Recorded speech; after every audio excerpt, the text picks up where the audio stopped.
I pressed the button and I wasn't sure if I was ready yet. Oh well, I guess I have to be ready now. Let's go and make sure I'm streaming. It looks like I'm alive. Let's go. I can hear my audio. That's a good sign. Streaming. Okay. There we go. Um, and then, all right. Okay, cool. Let's do this. Turning on the trick list. Whoa. Hey, welcome in, Chan the Magic Man and Gibson Lens. How are you guys doing? Welcome in. Oh, ad. My apologies. I'm sorry. King Gray, welcome in. Hello. How's everybody doing today? Hopefully everybody is having a great weekend. Let's see. Chan, well, welcome back, Chan. My apologies for the ad, but you know how it is. Alright, let's see here. So last week I did a lot of advertising, and honestly I think it consumed like a third of stream, so I was like, I'm probably... Welcome in, Charlie. How's it going? Oh, we have a heat map on my hair. Thanks for noticing. I wrapped it up myself. I grew it myself. That's, yeah. Alright, so first order of... Okay, before anything else happens, I need to put on my cheating gloves. So let's do that now, before anything starts. We're gonna put some finger tackiness on. That's the first thing. But anyway, welcome in. How's everybody doing today? Hopefully everybody had a great weekend. Those of you who are in the United States, President's Day is tomorrow, so depending on, I guess, which state, area, and industry you're in will determine whether it's a holiday or not for you. But I think federally it's recognized. So if you work for like a bank, a post office, or something, you probably have the day off. Your fingers are so tacky. I know they are so tacky. All right. Okay. So that's the first order of business. Okay. All right. Next. Okay. Oh, excellent. We have some heat maps. Oh my God, so many heat maps all of a sudden. All right. Delicious. Okay. Thanks for those heat maps, everybody. Met Chan says, my weekend was great. Got to watch Streamer Awards last night. Oh, nice. Excellent. I was unable to really watch much over the past few days because, well, you would think that I would have more time because I was sick. So I'm still kind of feeling sick now, but it's not as bad as it was. So I actually took off of work on Friday, and I work from home. So if you can imagine the state that I was physically in to not also work from home, I had a fever. I had some trouble eating some things. I couldn't focus between like fever. I had like fever chills, like when you get cold, but you're really hot. So, but anyway, yeah. So that's kind of... All right, Twitch deck. Here we have the Twitch deck, as everybody is now aware. We are on our second Twitch deck. You can sign a card in the Twitch deck if you would like. And then also the queue is empty. If anybody would like to see some magic, here's how to put something in the queue. Otherwise, we're just going to do whatevs. And then also, for anybody who missed it last time, I did show this off. So I got this as a birthday gift from my best friend. So it says Crazy Asian. I know it's kind of hard to read when it's like full brightness. Certain colors are a lot better than the rest. I think I can choose the color with the remote. I don't know if there's a manual way to do it here, but yeah, so there it is. We've got Triumph Squared. Chan, didn't you randomly request that last time, or somebody else must have randomly requested? Because I think last time that was requested, it was also random. But anyway, yeah, so that's what we've got. So currently, I don't really have a plan for this. I have to figure out a way if I could like put it up here, and then I have to get like a power source with a long enough cable because this is as far as it reaches. So it would not currently get up there without me finagling, or like you might have to see like a wire get run up or something. But this is kind of blinding depending on the angle in which I place it. So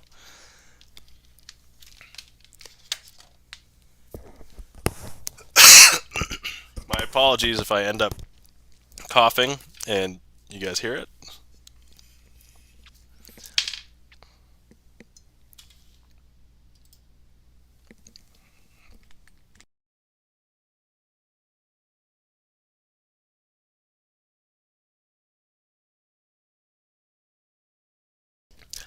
I was able to catch that one.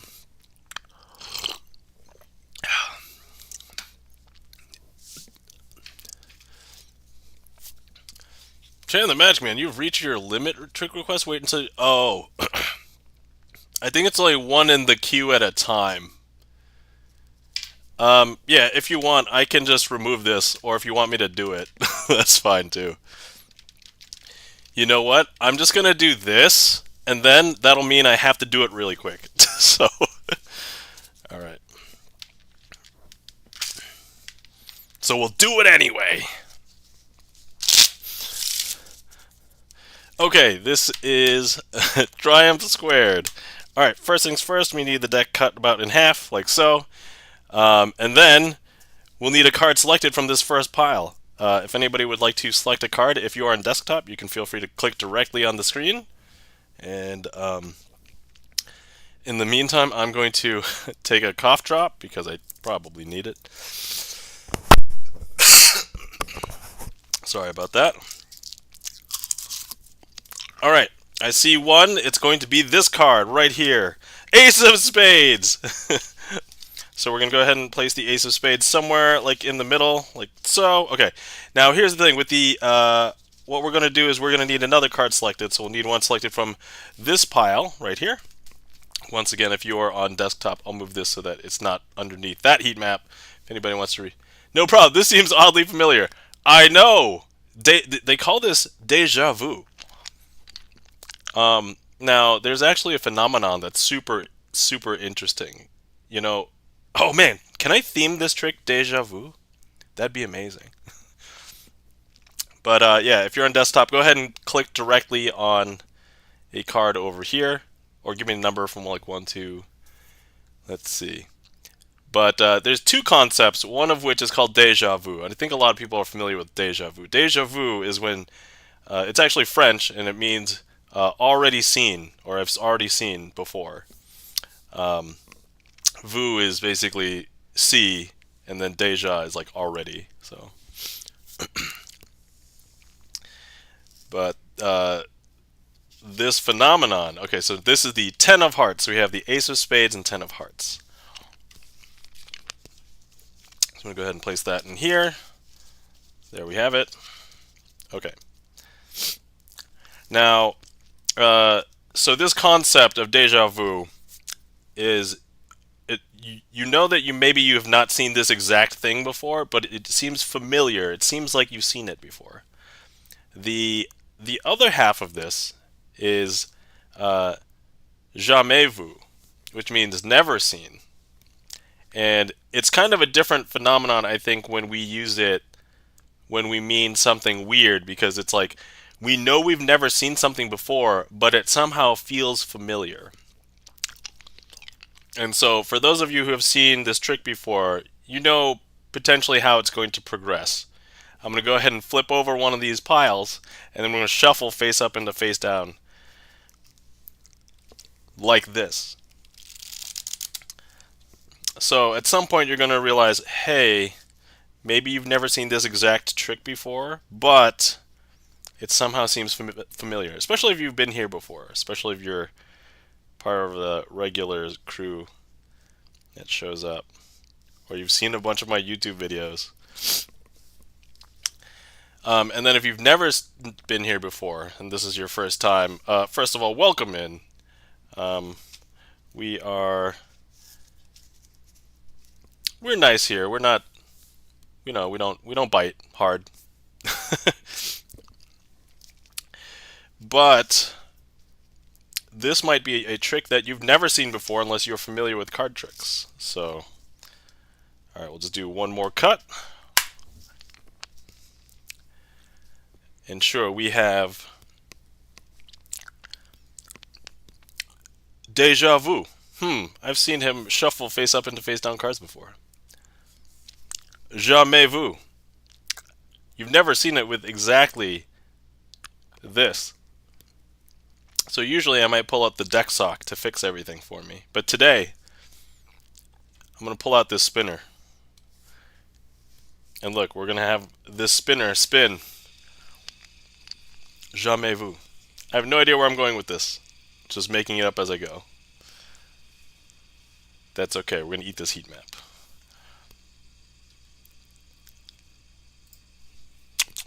Delicious. So, also, those of you who know that I have a video to release every Monday on my YouTube, I haven't even done anything or thought about what I'm going to do tomorrow, so it'll be really fun to see what it publishes on my YouTube tomorrow. But anyway, I believe the fidget spinner has done its work and has supplanted the role of the deck sock for right now because, you may have never seen that before. But now look, every single card is corrected. Every single card is facing in the exact same direction. Every single card except for two. And they're very conspicuous. They are facing in the opposite direction. So if I go ahead and just remove every other card, if you were here, you could pull out the cards yourself. But if I go ahead and I show you, they are indeed the Ten of Hearts and the Ace of Spades.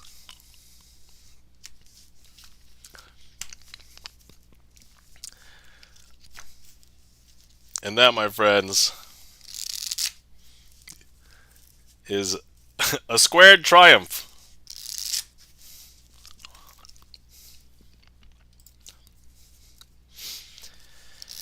Oh, so some of you who are subbed in the chat may have noticed that we have something new. They are sub badges, I guess, with the exception of like Gibson Lens because he's a first. He's the first founder's badge, but like I myself don't even have a first because I'm just given whatever the fancy one is. But like Charlie's Beats has got a sub badge for at least 1 year. Currently 15 months, so more than a year. And so anybody who subbed, yeah, there you go. So for anybody who didn't know, I kind of kept it under wraps. I didn't realize it was happening until after last week's stream.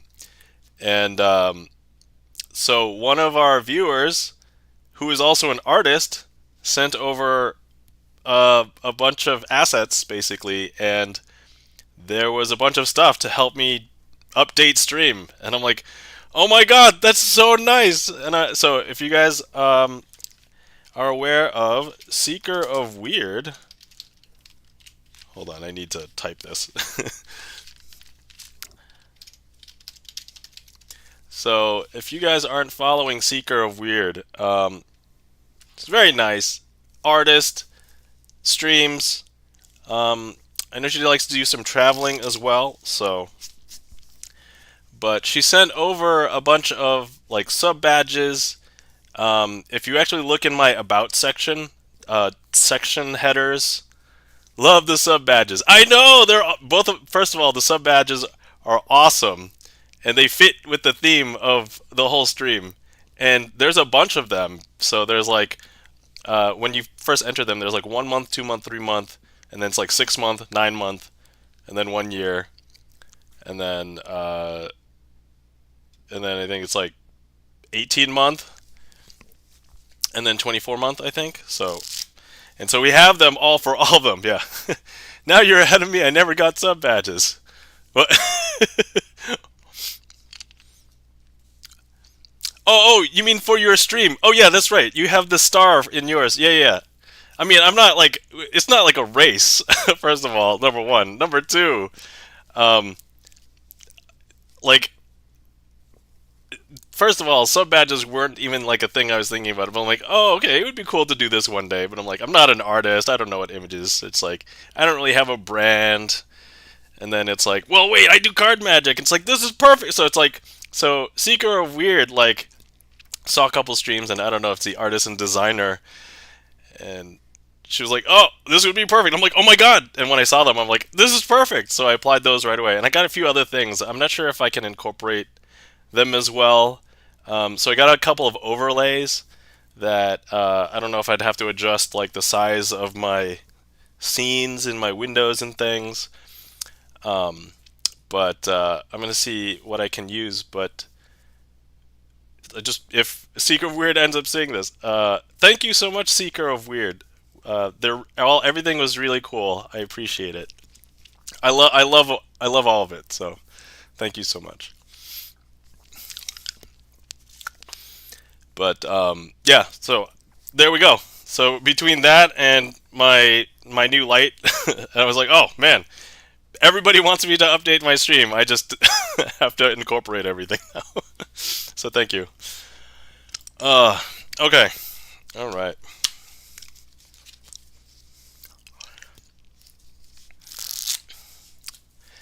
Let's see. So, also, if anybody saw my video for my trick last week that I posted on YouTube, it was I was performing Family Unit, but I did it using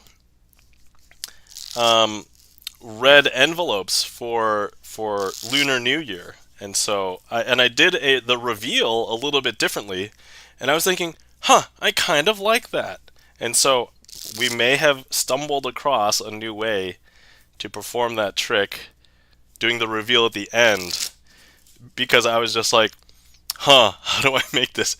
Gibson Lens has red envelopes. That's meows. Okay, all right. So, yeah. But anyway, yeah. So that's kind of stuff that's been happening in and around with the stream. So thank you. Let's see. What else?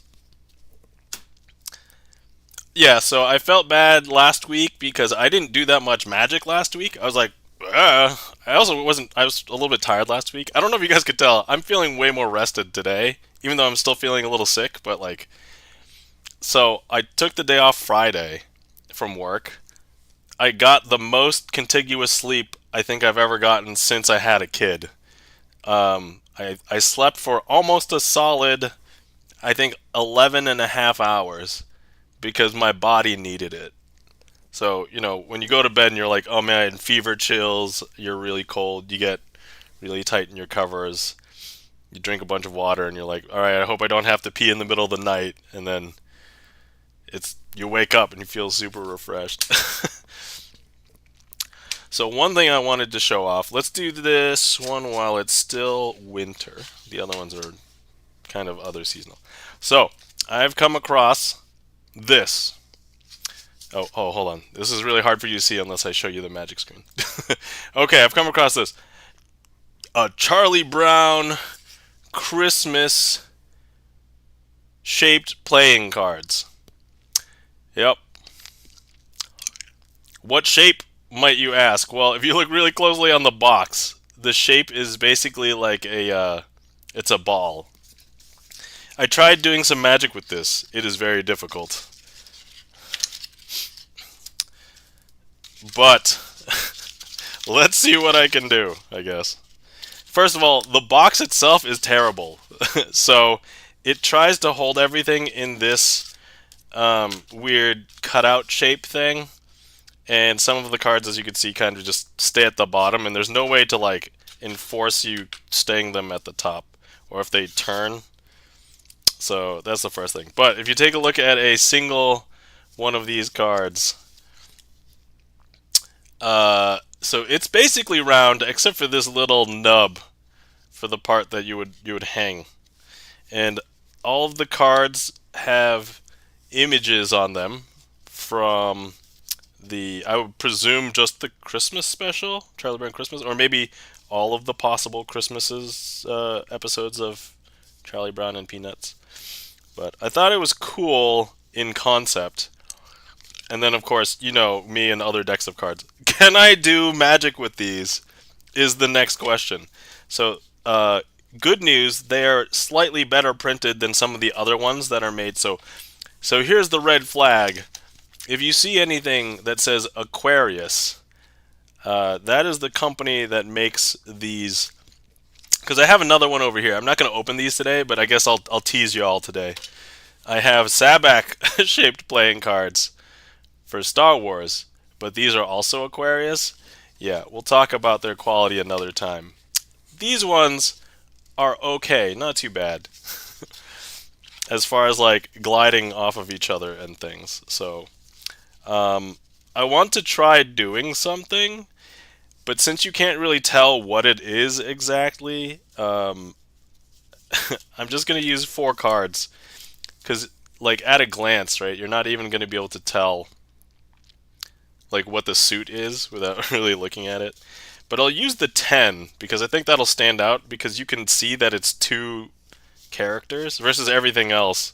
I guess the Jokers you can kind of see because it spells out Joker, but everything else is like a single character. So, yay, base 10 number system. All right. So I think I came up with a way of handling this to see if it is possible. But you know what? I have no idea if it'll work. So we got to try it out. So we're going to attempt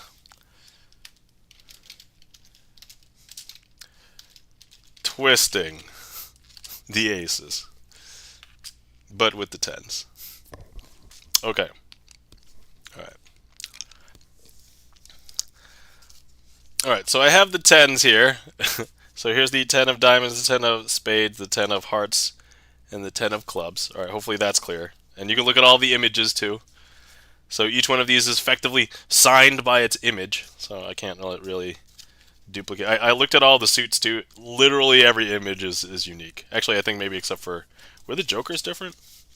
Or the Jokers the same? That might be the only exception. Nope, the 2 Joker images are not... They're unique. Alright, here we go. So, we have the 4 10s. I want to do something interesting. Oh my god, just already this is horrible. I want to turn them over. I want to turn them all face up. But if I were to do it like this, that would be cheating, so we're not allowed to do it like that. So, instead, what I need to do is somehow hold a bunch of cards that are round. They're not even perfectly round. They're like slightly off round. Okay. So here we are. Yeah, that is so bad. Oh my god. Well, we are now discovering new things about this deck. Alright, well, we'll do it anyway. Okay, I'm gonna go ahead and turn over one of the 10s. Ay, 10 of hearts, look at that, amazing. Okay, but look, now we're gonna go ahead and turn the 10 of hearts face down. I mean, at this point, hopefully you realize how this trick is kind of done. But look, here's the 10 of clubs. Amazing. Alright. Okay, yeah, these are not good for Magic. Just heads up. I'm gonna hold the packet and give it another magical snap? I don't know. Look, it's the 10 of diamonds. Ta-da! Alright. Yeah, nope. Totally can't do can't do this. Alright, but look, if I go ahead and I just... You know, if I just do it really fast, maybe people won't notice. Alright, okay. But look, we snap, and look. No, that's not it. Now we snap, okay. Ay, ay, ay. Alright, well, I'm glad that this was one of the first tricks I learned on YouTube because it is publicly available, so hopefully I didn't destroy this trick for anybody else. You regulars that have seen this like 1,000 times. I know Gibson Lens, he has seen this in real life like probably at least 50 times. So, alright, I'm going to say I did that trick, but it was very poor. I don't want to make it a boss trick because I can do it with regular cards. It's just, these cards are weird. Thank you kindly for the claps, Chan. Now I'm trying to see if there's any other tricks I could do that doesn't require any sort of weird shenanigans, like... Because all of the tricks require some shenanigans. Alright, let me see. Alright, this one is mostly for... Actually, let's see how this one looks. Okay, so here we have the... it's the 5 of clubs with that picture. Okay, excellent. Alright, now if I take this and place it into the middle of the deck like this, and I snap. Actually, would this be more... Hold on, would it be... Should I make this face you guys? That probably makes more sense, right? But now, I'm going to show you that, look, the 5 of clubs jumps back up to the top. Yeah, okay. You know, I don't think this looks that bad, particularly. I'm going to grab this, take it, and place it in the middle. You know, these two tricks, I'm so familiar with them, they're like my litmus test for like a weird deck. Actually, I probably shouldn't have snapped yet, because it's not going to show up at the top. Okay, that happens to be the 6 of clubs. Well, I didn't I didn't shuffle this that well, so I guess maybe it's just right next to it. 5 of clubs. Okay. I think this is more acceptable than the last trick. Alright, we'll stop there. Anyway, that was a free Charlie Brown Christmas redeem. I forgot I had them, you know, in December. So, but it was still winter, so I'm like, okay, it's okay. There was snow here on the ground where I live. I guess while I'm here, I'll show you guys what a shuffle looks like.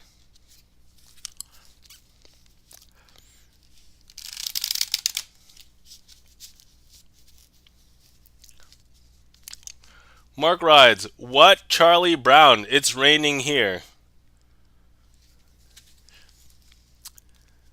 Yeah, Charlie Brown. Yeah, I just pulled out these cards because I wanted to show them off and see if they... By the way, these are not good for Magic, but I think we found one trick that was okay. So, but there was a shuffle. Ooh, Charlie Brown cards, yes. So not only are they Charlie Brown cards, they are 100% unique on the front. All of the images are different, but also they're not symmetrical this way and that way. That's the first thing. And then secondly, they're not, I don't think, completely round because they don't fit. Yeah, they're kind of ovalish shaped because if it's like this way or that way, it's fatter. It's fatter this way than it is like that way. So, yeah, they look like Christmas ornaments. They're basically, yeah, slightly fat Christmas ornaments. So yes. Anyway, I'm probably not going to be adding this to the redeem list or anything because it is hugely impractical. But yeah, so, I don't know, fun novelty thing if you guys like. I guess I will allow this for Scandalous Shuffle with the stipulation that if it's redeemed in the future, I have to have it physically here. If it's like stowed away or something, I won't be able to do it, but yeah. So, but anyway, welcome in, Mark Rides. How's it going? How's your weekend been? Hopefully you've been doing well. You should punch holes in all of them in the same spot and hang them from a tree in December. You know, I would totally consider doing that. Yep. Alright, let's go ahead and put these away.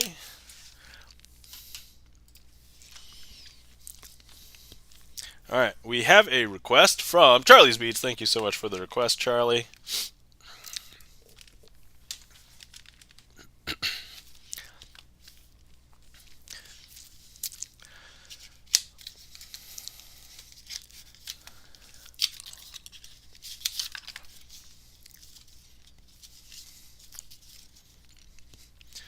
Um,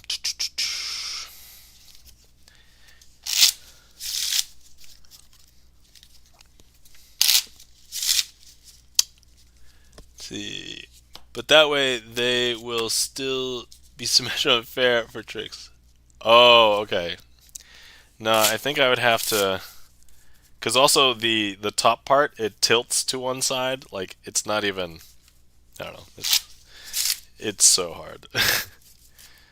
If I could standardize them, I would. Oh, let me make sure the jokers are not in here.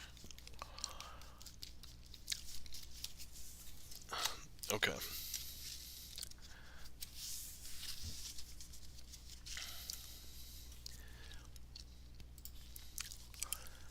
All right. So,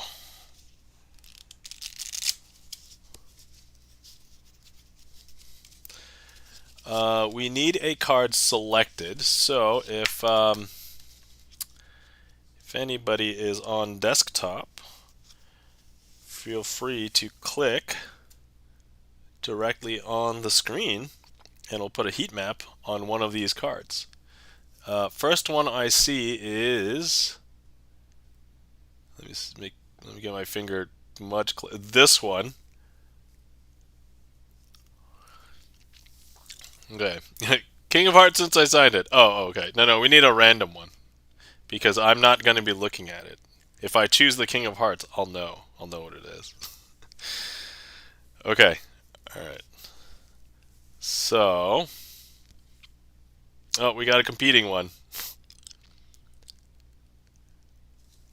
Okay, so you guys will have to pick between one of these two. All right, get your votes in. The one with more votes will get it.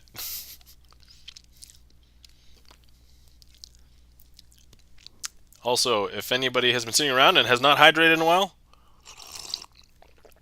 feel free to hydrate, because I don't know anybody who's still alive that doesn't hydrate. Okay, it looks like the crew has settled on that one. Okay, I'm going to close my eyes and turn my head and look away. I'm going to turn this over. So closing my eyes, turning my head, flipping this over. And if somebody could take a look and make sure that you know what it is in chat. Okay, and I will now turn it back face down. Hopefully that was enough time to get the card. I'm going to open my eyes and turn my head back. Okay, somebody give me a signal. Does somebody have this in chat? Just want to make sure before we go ahead and lose it in the deck.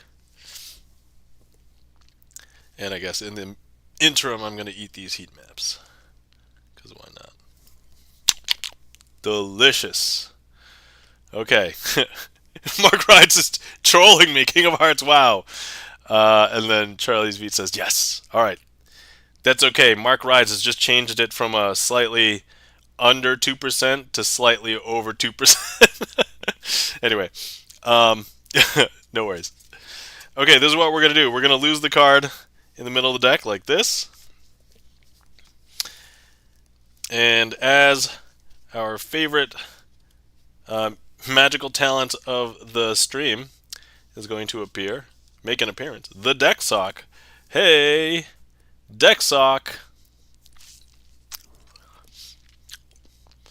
And so now the deck sock is going to go ahead and do some magic to the deck. I know it doesn't look magical. It almost looks like that the deck sock is just colliding with the deck. Anyway. Sorry, my mind didn't go to colliding at first. I changed my word choice from something else to the word colliding. Because I was just thinking of repeated colliding. Anyway.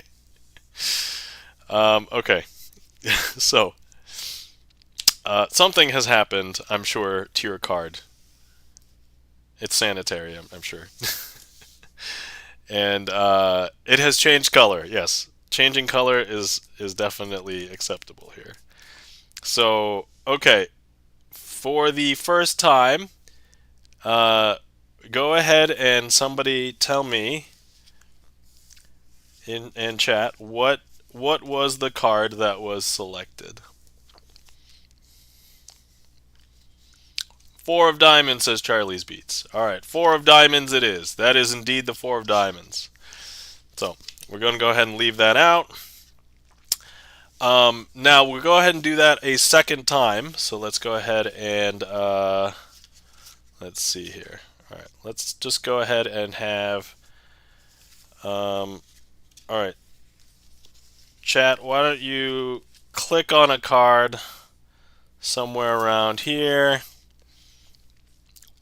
Let me double check my heat map. Okay, yep. If you are on desktop, feel free to click to all the way back here. Okay, all right. That is pretty unusual. But that card is, I'm going to close my eyes. Hey, the other deck is blue, and the 4 is red backed. Yes, I know. I thought that was the magic. Yeah, this whole deck is blue. But okay, we're gonna do it again. We're gonna make. Okay, I'm gonna close my eyes. I'm gonna reveal this card. Hopefully you guys could see that. Okay, hopefully that's enough time. I'm gonna turn it back and open my eyes, making sure. Did people see what that card was? Make sure. Somebody give me a signal in chat that. Yes. All right. Charlie's got it. Okay. We're gonna go ahead and lose this now. All right. Hey! An anonymous gifter has gifted a tier 1 sub to 4 of diamonds. What? Thank you so much, an anonymous gifter. Number 1 and number 2. I don't know if you're actually here 4 of diamonds or if that's just a lucky name or did whoever is just looking. That's awesome. So, okay. Once again, the deck sock is going to go colliding with the deck and to make some magic happen, quote unquote, the magic. All right, okay, all right. Deck sock, you need to stop right now. I don't know. Look, there's viewers watching, okay? Okay, all right, here we go. Deck sock. Hey, deck sock, I thought there was supposed to be some magic happening. Okay, well, I mean, that's the magic of childbirth. Come on, deck sock. You gotta work with me here.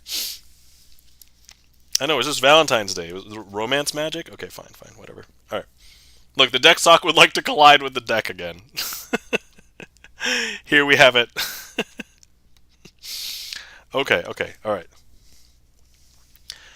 Okay, here we go. Nope, that's not it either. Deck sock, don't embarrass me. Come on. Hey guys, what was the second card that was selected? Somebody, if you go ahead and share. Jack of clubs. Okay. Alright. I think I see what happened. Because, so the Jack of clubs is supposed to turn red, but the only card that's red backed is that one. So, and actually the sock is now on top of that one. So let's just take a quick peek. Jack of clubs! Alright. Hey, there's a heat map. Is the card there? Oh. Are you curious about this card? Yeah, it's a 3 of spades. Alright, and that, my friends, is, yeah, if you were here, you could inspect and take a look at this card and everything. That, my friends, is the Chicago opener, Red Hot Mama, also known as, starring the deck sock.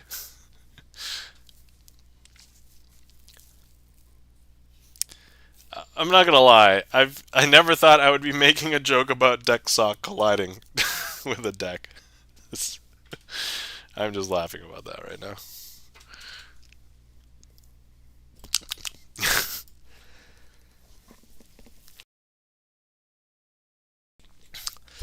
Thank you kindly for the claps. Charlie's Beats, Jan the Magic Man, Gibson Lens. Uh-oh, Charlie's Beats got sus. Never mind. Thank you kindly for the claps, Charlie's Beats. There we go. So yeah.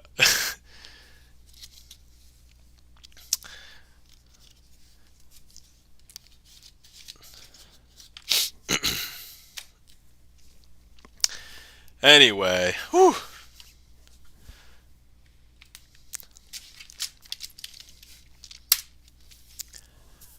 Okay. The queue is empty. If anybody would like to request anything, feel free. I think there are 2 boss tricks. Let's see. This past week, so last weekend, I did treat myself to a video game. So I played. I bought Cobalt Core. It's a deck building in space. I really liked it. I would quote unquote say I beat the game today, probably for the first time. So each one is like a run, and they don't hide it, but basically right in the first loop they tell you you're in a time loop, and it's kind of like cheesy, campy. It's very like fun and whimsical, kind of like Star Trek episode, but the mystery is trying to figure that out. So minimally you have to beat the game like 18 times. No wait, 6 times 3. Oh yeah, that's 18. At least 18 times if playing optimally to at least finally see the finale ending. And I reached that today, so Mark writes, thank you so much for the sub to Jack of Clubs. Thank you so much. And I guess I'm going to also infer that you were anonymous donating to 4 of Diamonds as well. Mark writes, thank you so much for the sub to Chan the Magic Man. Thank you so much for all the gift subs. Mark writes, first of all, is there a trick you would like me to do and theme it a certain way? I can try. And then also, we have, I don't know if you were here when I mentioned earlier, we have some new assets. So we actually have sub badges now. So actually, if we take a look under next to your name, we have it's a 6-month sub badge for 7 months. It's the 6 of clubs. And then Chan, we can now see, has the 3 of diamonds for the 3 months threshold, because it's been 5 months. I think the next one will be the 6-month one. So, but oh my God, Chan using my emote to say. Let me just read this. Chan the Magic Man says to Mark Rides, "Thank you so much for the gift sub. You are glorious."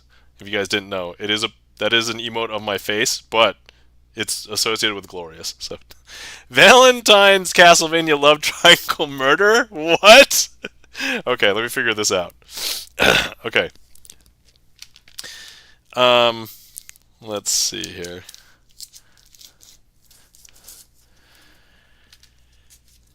Hi, friends! Welcome in the Rusty Panda. How are you doing?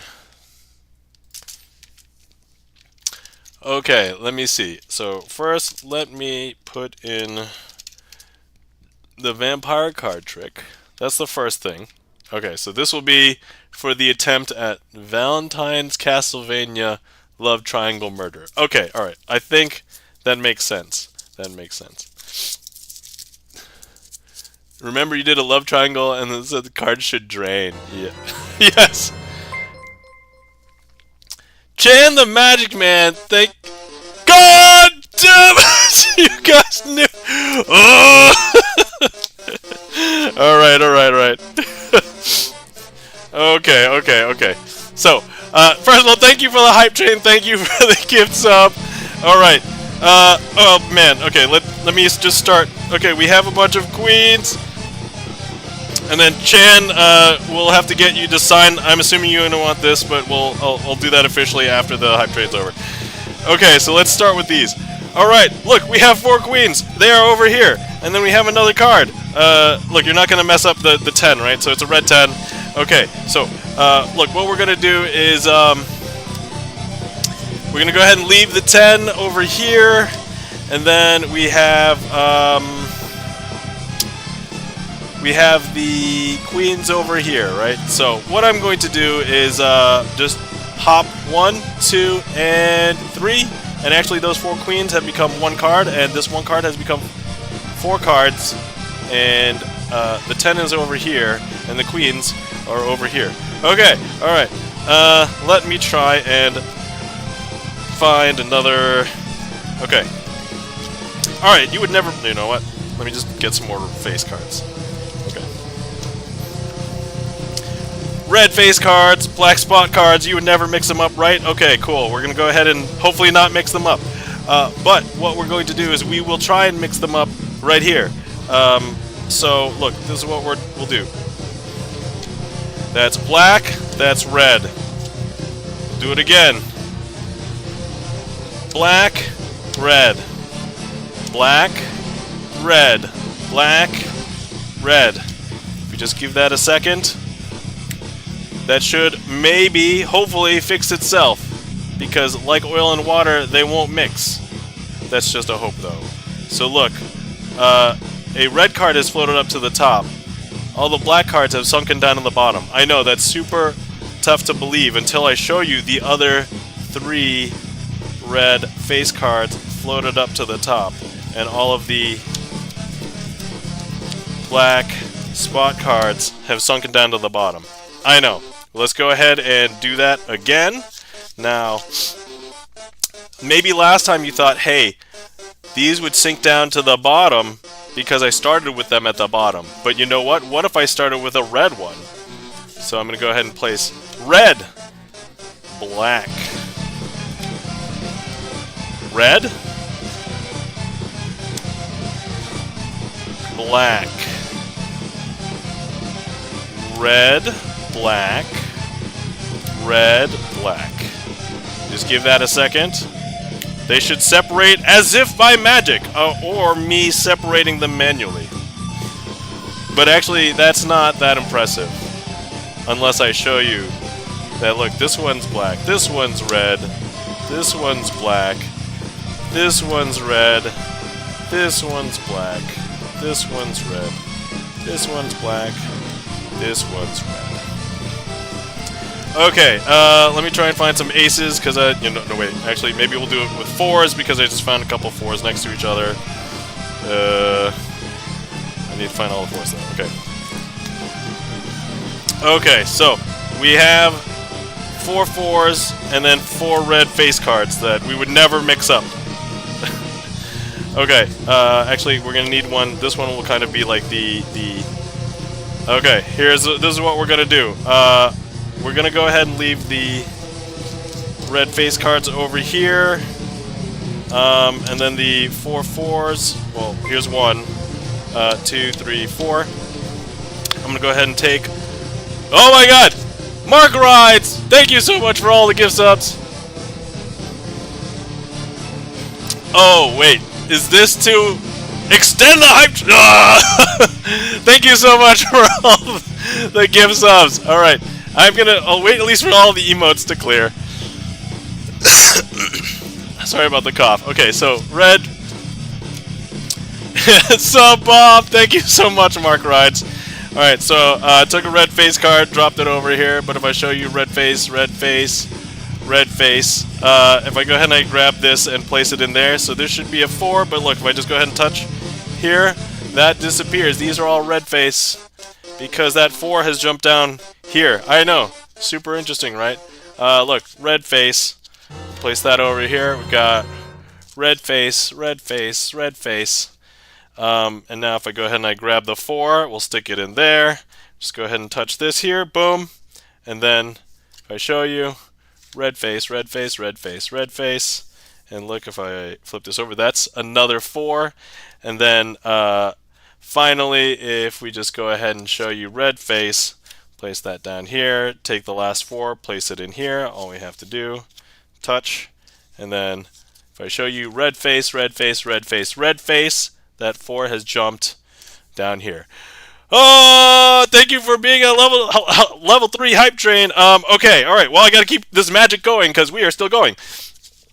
Okay, so let's go ahead and use the 4 4s as a helper for us. And so I'm going to leave the 4s over there. We're going to need another card selected. If you were here, you could say stop. Let's pretend, it's the ace of diamonds with the rusty panda. So I'm going to go ahead and grab the ace of diamonds right now, place it right there.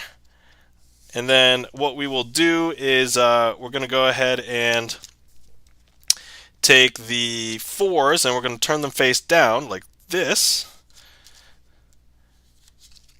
And what we will do is I'm just going to wave my hand over these. 1, 2, 3, and oh my god, look, Mark rides! He has just appeared and he's done something weird and magical because look, there's one card right here, right now.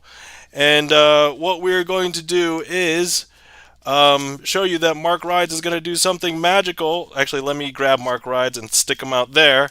Because look, if I spread, that one card becomes 3 cards. And if I show you, this is the ace of diamonds. And that card that was face down is actually these 4 cards. And those 4 cards are 4 4s. Is that weird? That's super weird, right? Strange, this should not happen. Ooh, says Mark Rides. Okay, alright, let's see what we have here. This is kind of a little bit of a mess at this point now. Okay, alright. Okay, let's see. We could have any card selected. Let's say that one. Okay, and then I'm going to go ahead and reveal to chat. Doesn't matter that I know what it is. It is a 3 of spades. Let's go ahead and have this being placed back into the deck like so. And some people think maybe I'm holding breaks. I'm not. And what we're going to do is do something hopefully pretty interesting. If I go ahead and I just tilt the deck forward like this, and then we just hop it, that deck does something interesting, because if I show you now, we have one card facing in the opposite direction, and any guesses? It's probably going to be, what card is that? Probably the 3 of spades. Is that bizarre? That's super bizarre, right? Okay, so now we're going to need some help with the rest of the trick, and we will, let me see here, we'll need one of those. Let's see here, and then we will need, okay, we will need that one. Okay, so now we have a card here. I'm going to go ahead and stick this card face up into the middle of the deck, like this. And now you'll see it turn face back down, like that. So it is no longer face up. However, these jokers will find them. So if I show you these jokers, all they have to do, they're going to find, well, I don't know if they knew what suits are, but they can definitely identify numbers. So let's see what they found. Look, they found a 3. It's 3 of diamonds, though. That's not the right. That's not the right 3. Look, they're going to try again. So here we go. And look, they found another card in between them, and they happened to find 3 of clubs. That's not the correct one either. Mark Rides, thank you so much for the gift sub to Deck Sock in Time. What? Is that really a person? I don't. Okay, and then so look, you may be able to think that they could do their trick face up, but we could even turn them face down. And look, they found, look, the 3 of hearts, but that's not the 3 that we were looking for, because we need one more. And look, we'll just do it one more time, and the card that sits here was the 3 that we were looking for, the 3 of spades. And that, my friends, We'll call a successful hype train. Thank you so much for all of the support. Let me go back and help or thank everybody, and thank you for all the support, everybody. Sorry, I was holding back that cough for like 2 tricks. I'm like, ah.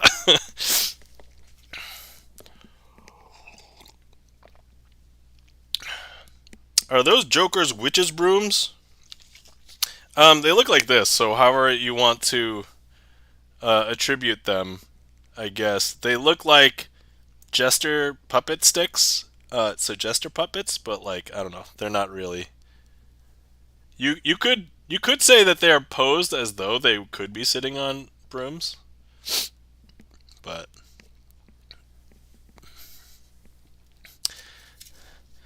okay, all right, hold on. Before let me.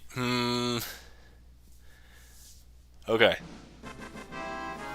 Checking the gaff meter. Thank you so much for the resub. Oh my god. Okay, so let me see. Let me go back. I have to thank everybody. So, thank you so much to Mark Rides for all those gift subs, and thank you so much to Chan the Magic Man for the gift sub. Chan, I don't believe you've signed a card in the new deck, and I believe I mentioned that you should sign one for your gift sub.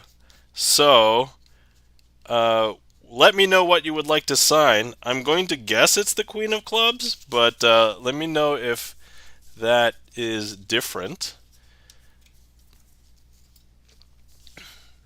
Because I believe the Queen of Clubs is your card, Chan, right? So let me know if you want a different card or if that one's okay. And Mark Rides has signed the King of Hearts and Queen of Clubs all day, says Chan the Magic Man. Alright, sounds good. And then also checking the gaff meter has signed the 4. Let's see here. Checking the gaff meter. 4 of spades. There it is. Okay. Cool.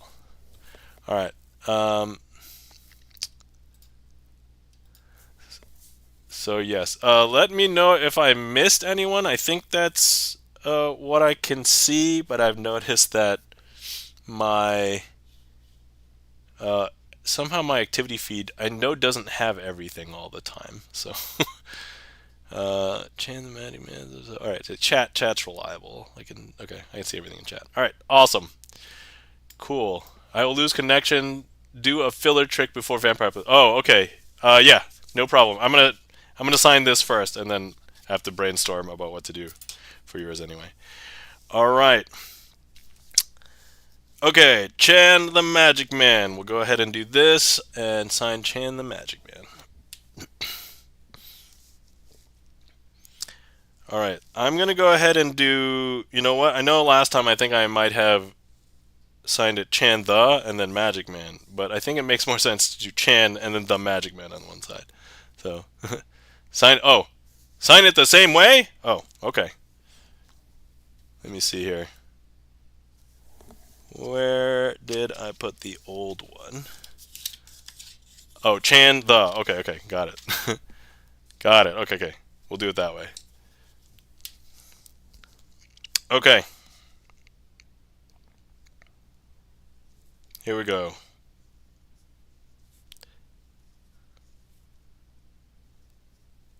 Chan underscore the, and we'll flip it around, and then Magic Man.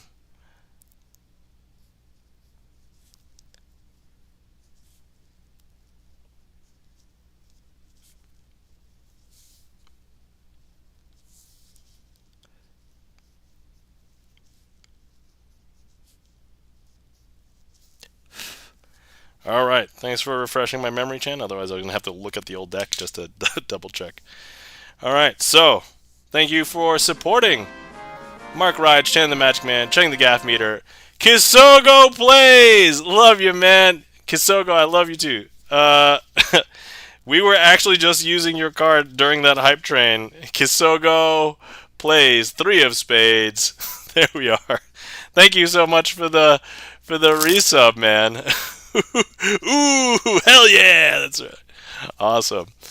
Um, okay, so first, Ayo.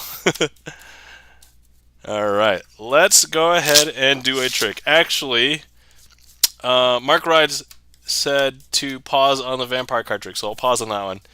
Happy Lunar New Year for all those who observe. Happy Lunar New Year. Kiso, if you didn't know, on my YouTube, I did a Lunar New Year magic trick, including red envelopes. So, no way. Yes way. Actually, here, let me go find the link for that, and then I will go and I'll drop it. Actually, is it easier if I just navigate to my own? That is awesome. All right. Yeah, let me grab the link for that, and then you can observe at your own. Let me see here. Oh no, because I filtered it. Oh man. Date. There we go. Lunar New Year. Here it is. Okay. Copy link address. Okay, so here's the link to the Lunar New Year trick. Don't bother. I'm gonna follow right now. Oh, okay, cool. Yeah, and then on my YouTube is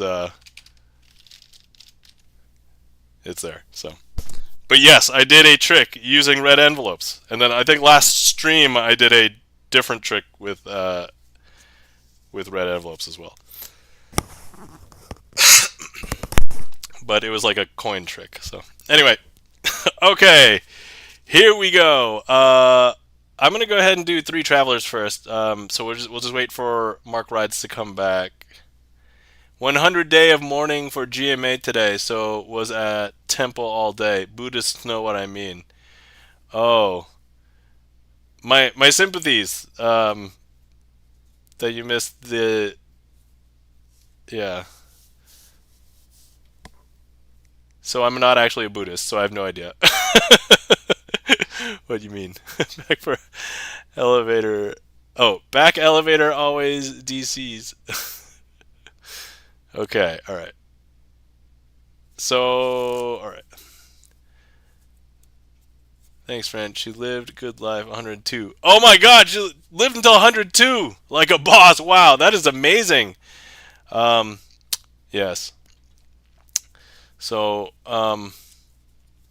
yes, my sympathies for your grandmother, but so yeah, I don't know anything about Buddhists. I don't know the 100 days of mourning, but I've heard that there are very long cycles of mourning, and I did not realize that for 100 days. But let's have a moment. Let's have a moment of silence for Kiso's grandma.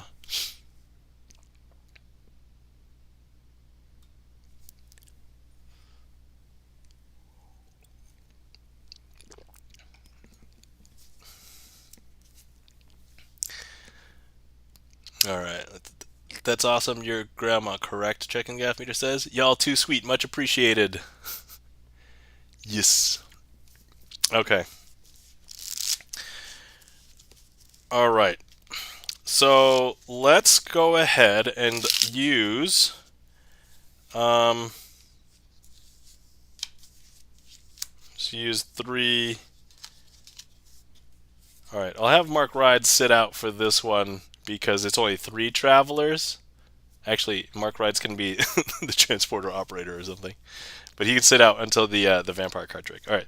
So okay. So this is what we are going to do. We are going to have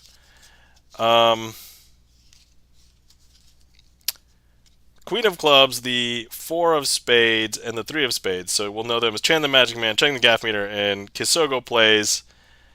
And they're going to be traveling up and down, and we're going to use this deck as the elevator. So, and I am just wondering if I set this up correctly.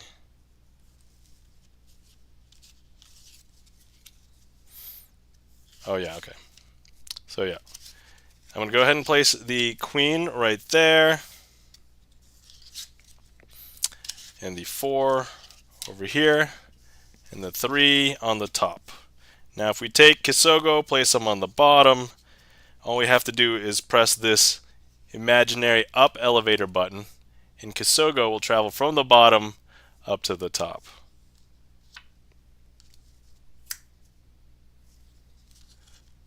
Because look, there he is now on the top. Now if we go ahead and take check the gaff meter. Oh, excellent. Thank you for the ding. That's already. So on the top, going down. And if I show you, look, checking the gaff meter has already gone down. Man, that was super fast. That was like a preemptive ding, like already in the elevator before I even got there. And then finally we have Chan the Magic Man. And what we're going to do is we're going to go ahead and place Chan the Magic Man over here. And then we're going to go ahead and have... Man, there was another preemptive ding. Look at that. Checking the gaff meter is sending Chan through the transporter because we're no longer in an elevator. It's like transporting from here to there. Because take a look. There is Chan the Magic Man. Chan the Magic Man also knows magic. Which, by the way, if you guys aren't following Chan the Magic Man, please give Chan the Magic Man a follow. One of the other few magicians on Twitch that has a regular streaming magic schedule. Late ding for Kisogo, but sure what you said. Hey, it worked out. It's fine. I was gonna redeem. No worries. Checking the gaff meter beat you to it. That's.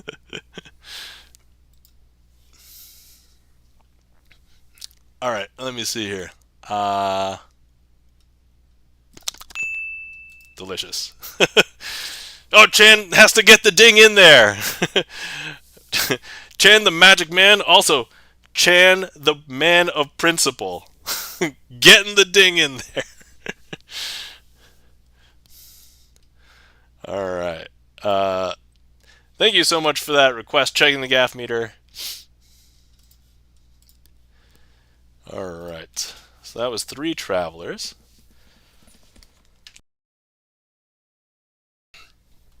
Alright, I'm like this much considering taking another cough drop right now. Okay. Alright, so next up we have the vampire card trick, but not any regular vampire card trick. It's going to be Castlevania themed love triangle Valentine's murder, I believe was Mark Rice's request. Yes, thanks for getting the shout out to Chan the Magic Man.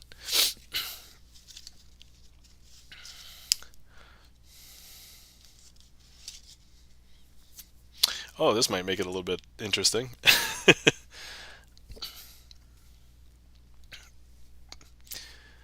Okay. Alright, here we go. So, we have Mark Rides playing Castlevania. And here we have Ace of Hearts, 2 of Hearts, 3 of Hearts, and the King of Spades. Our King of Spades is going to represent a vampire. And during the course of this game, Mark Rides doesn't know why a Castlevania game somehow turned into like an Ace Attorney investigation kind of game, because Ace 2 and the 3 are all different people. And as he progresses through this strange new Castlevania-based story, I don't know who dies first, because, you know, like, who are in the... I don't even know all of the characters in all of the Castlevania. I know there's Simon. I know there's, like, Richter. I know there's Dracula, but like everybody else is like a monster. Are there any female protagonists in any of the Castlevania games? I'm just curious. because these are the three. So this first one, that first Ace of Hearts, that's Simon. He was the first, right? And he's gonna get slayed because if you take a look, here's the three of hearts, the two of hearts, and the king of hearts. But look, the the king of spades. Obviously, Mark Rides is the king of hearts, playing Castlevania Ace Attorney murder mystery. Because look, the ace has had the blood completely sucked out of him, so Simon is now dead. Simon has had the blood sucked out of him. And Shanoa Gibson Lens, thank you. All right, there are, but I forgot, from the order of Ecclesia. Okay, all right, great. This is fine because Simon was in a love triangle with Shanoa and Richter. So so what happened was Richter didn't want Simon around because Shanoa loved Simon. But now that Simon's out of the picture, and anyway, so look, even though Richter sent Dracula after Simon to kill him, Dracula was not done. Dracula was still hungry and wanted some more. And to punish Richter's hubris, Dracula goes after Shanoa. I hope I'm pronouncing that name correctly. If not, don't clip this, because if there's any Castlevania fans, they're going to be up in arms and after me. Alright, but look. To punish Richter's hubris, here we have Richter and Dracula talking over the dead corpse of Shanoa. And Richter does like a con. No! Con! But I guess Dracula! As opposed to watching Quantum Leap saying Scott Bakula! Props if you understood all those references.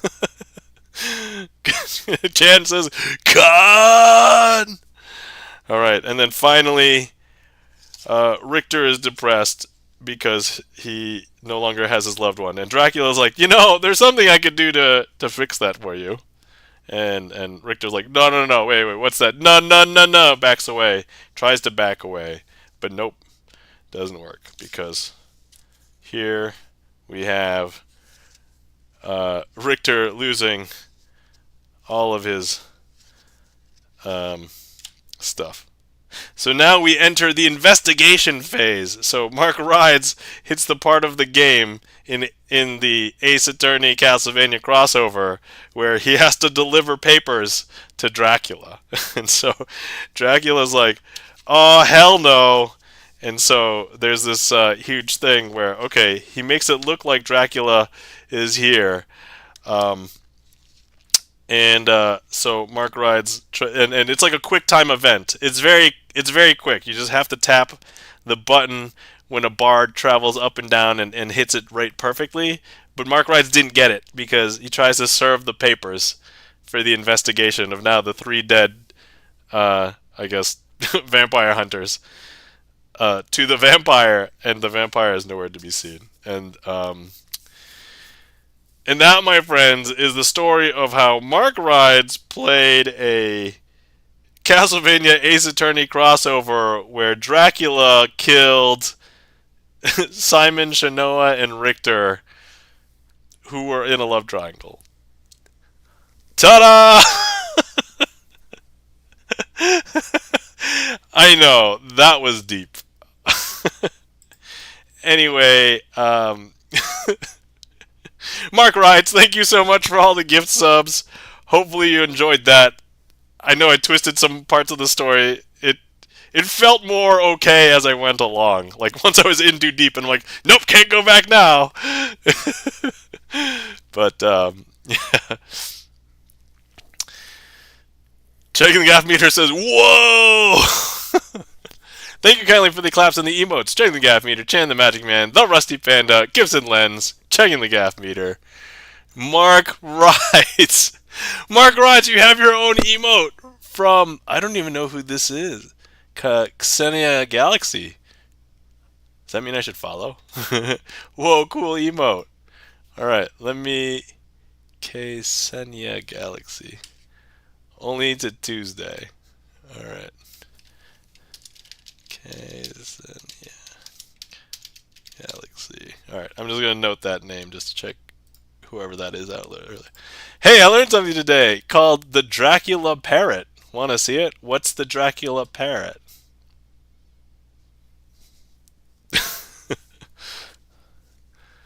She switches it out with different supporters each week. Oh, okay, I see. That's nifty. That's super cool. I mean, I don't usually get jazzed about birds, but it's pretty badass. The Dracula Parrot is intimidating. AF. Alright, is this an article I should read later? It's a large... Oh my god, it looks like a... It looks like a bloody... like condor raven thing. Just the pic, yeah. Holy crap. It's like, hey, look, I'm a condor, all in black, and I'm wearing a red jersey to show you that I'm all bloodied from all my victims. Okay, yep, this thing looks hilarious in a scary way. Man, so, you know, I should maybe come up with some magic tricks that totally deal with real animals. That would totally be a hit, I think. I don't So if you're in New Guinea, watch your back. Watching Galaxy stream right now. She's killing it. Oh, awesome. What'd she do? Is she a musician? Or you should. That's a good idea. Yeah, like, I mean, people love animals, right? Like panda bears, penguins. I think big, fuzzy, cuddly characters, or, you know, animals. Yep, music. Okay, cool. Awesome. Alright, well, hopefully you guys enjoyed that very unique rendition of Vampire Card Trick. That's about it, yeah. Yeah, panda bears, penguins. Panda bears again, says the Rusty Panda. Yeah, panda bears and penguins. Yeah, how did they get way more love than every other animal, I guess? That's the thing.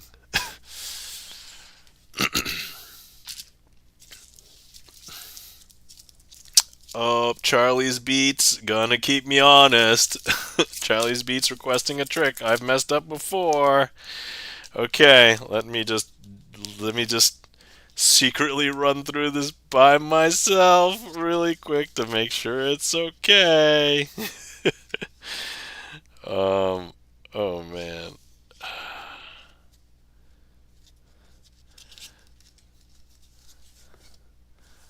Okay, so boom, boom, boom. Ha ha. Boom, boom, boom. Ha ha. All right, sorry, I'm just going through the trick in my head. By in my head, I mean out loud verbally.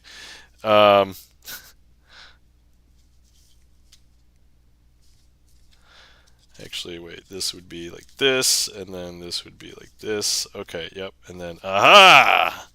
And then, okay. Alright. And then, boom. Okay, alright. I think I have gotten it in my head. So now...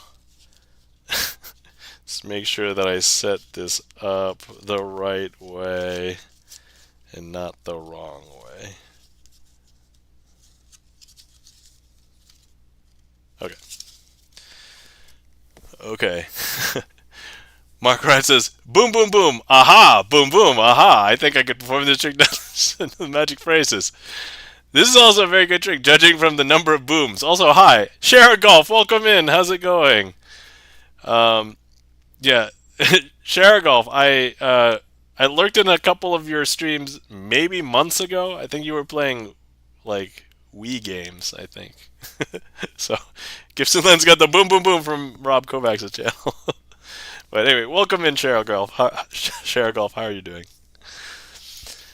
Okay. Oh man, should I just rename this trick to Boom Boom Boom Boom? I want you in my room. Dun, dun. Wii games, Rockstar. Okay, so all right, we have 4 cards here. Just some things to note: the red backed cards are the um, red spot cards, and then the blue backed cards. We don't have blue fronts, so they are just the red. Sorry, the black spot cards. So let's say we get into a situation where we try and mix the red and the black cards on the front. Now, if I was to turn this over, you would expect that the cards would be intermixed. But look, they are not. They are, yeah, right? So here, if I intermix them on the back, you would expect them to be intermixed on the front. But look, if I turn this over and I snap, you'll see that, of course, they are not intermixed. Okay, so now here's the thing. Some people believe that they know how this trick is done, and they'll see that I mix the cards like this. And let's say I do mix the cards like this on the front. And if I show you on the back, they are also intermixed on the back.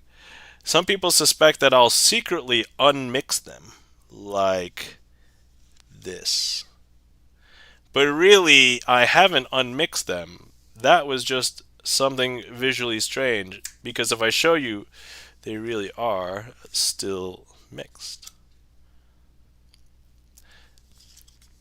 But it's not as though I can't just unmix them, right? Well, look, if I just flip it over, you gotta finger snap, otherwise they won't separate. I know, Golf is right. Without the finger snap, they don't correctly unmix. And that's the interesting thing about this is now, see the red cards on the front are red on the back, and the black spot cards on the front are blue on the back. And that, my friends, is red and blue oil and water. Woo! All right. That you are onto something, Share Golf. Man.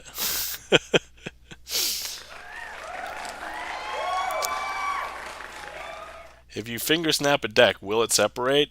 I mean, that's a lot harder. I might have to do like the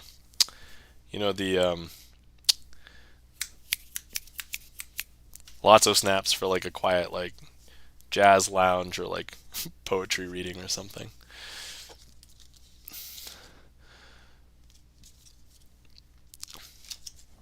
All right. Okay, I'm happy I got that one because that one has been a boss trick in the past. So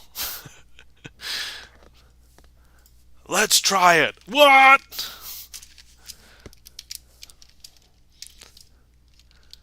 All right. Currently, the queue is open. Congrats on trumping a boss trick. Woo! I mean, I preempted it, so it did not become a boss trick today.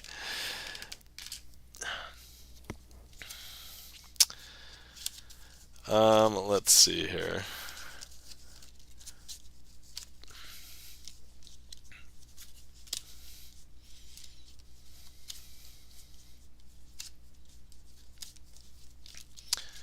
How to do this.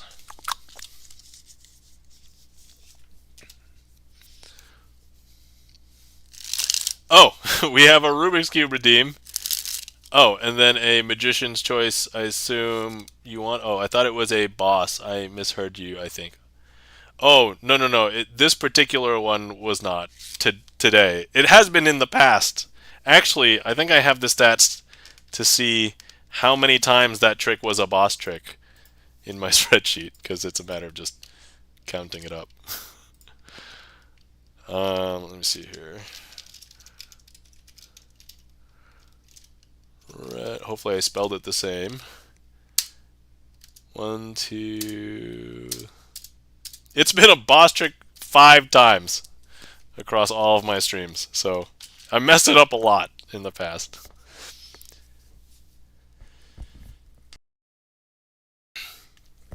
All right. Raditaz, welcome in. Okay.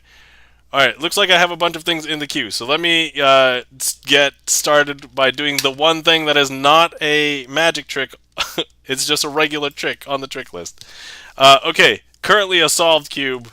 I have to now scramble it. Ah, yes. Thanks for giving the shout out to Raditaz mods. And you guys, if you're not following our friend Raditaz, Raditaz is a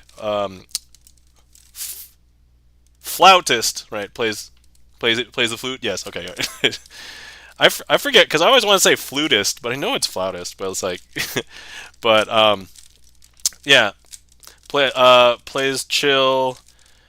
I know that there's a bunch of VGM music, and also talks about stretching and taking self care on stream as well. So please give Raditaz a follow. Okay, all right. So hopefully this is scrambled enough. All right, and let me go ahead and go about solving. Okay, here we go. Once again, I'm going to try not to explain it too much because I know that's messed me up in the past. So I guess just doing. Okay, I got the main cross. Woo.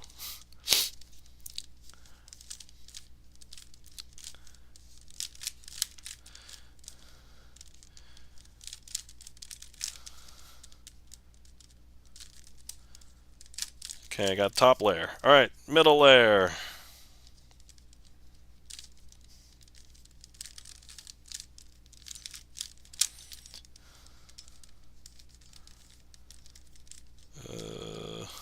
Don't get lost. That's the part that always like makes me nervous. I'm like, oh no, will I get lost on stream? I don't want to get lost on stream. Like, if I mess up while just solving by myself, that's okay. But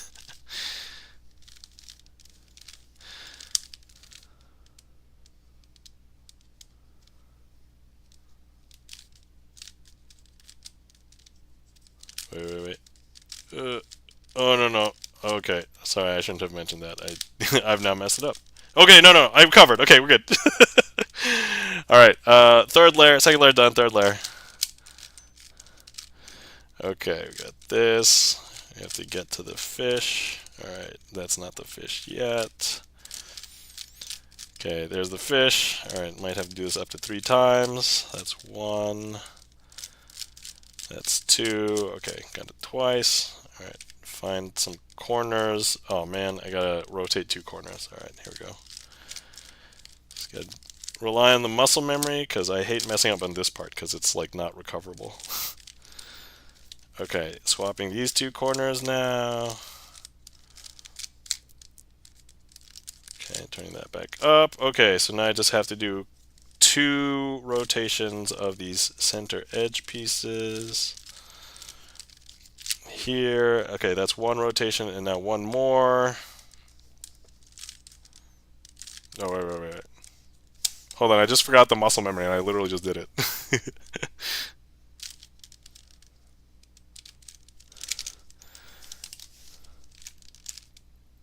Oh god, alright, this will be holy... How did I literally just do it? I literally just did it. I didn't even... I wasn't... you know what? I'm thinking about it too much. Top layer in 7 seconds. I mean, timer starts now. Oh, yeah, no, sorry. Mid layer took a minute. Yeah, mid layer was slow. And now my third layer because... Okay, alright. Well, muscle memory's coming back. Okay.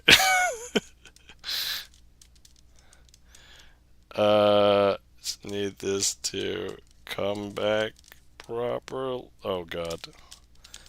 This will be. Oh no, no, no, wait, wait, wait. Okay, okay.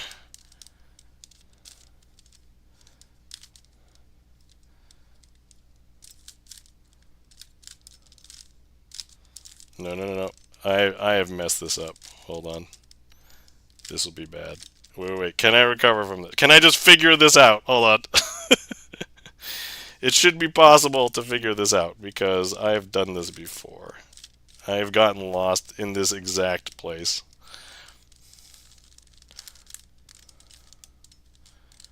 Okay, there's this, and then this. Uh-oh.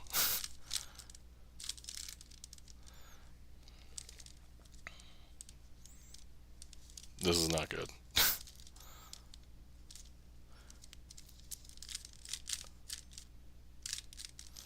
I may have to start over if I mess this up here. I'm so sorry, guys. Oh, wait, wait, wait, wait. Okay, hold on. If I do this, turn this. I'm sure if Chan was doing this, he probably knows a lot more than I do to recover here. Ay, ay, ay. Oh my god. Alright, hold on. I'm starting over. Sorry, guys. By starting over, I mean, there's like...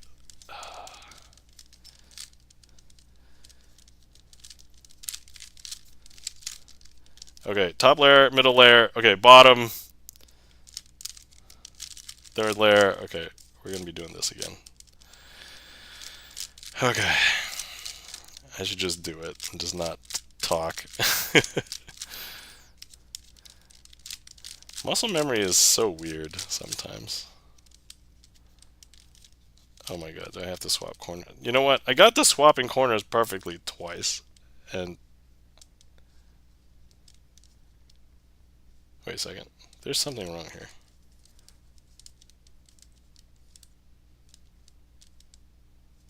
Oh no, okay. Everything's okay?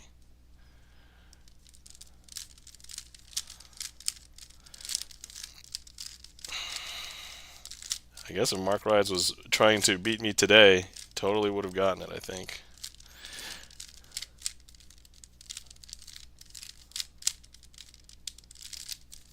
I messed up pretty bad. Okay, here we go. We got it. I should remember that time. Solved. Okay, alright. Whew. Alright. Chan the Magic Man, you got this. Thank you, Chan. Next thing that happens, Nam uses the screwdriver trick, leverages all the bits out of the reassembles. Yeah, no, I think worst case scenario is what would have happened is basically what happened. I just start over. So I basically lose time. But I was like, like I know I could solve it faster than that. And I'm like, why did I not remember this algorithm? And I'm just like, so I don't know. Anyway. It's solved! Alright, let that be done. Okay.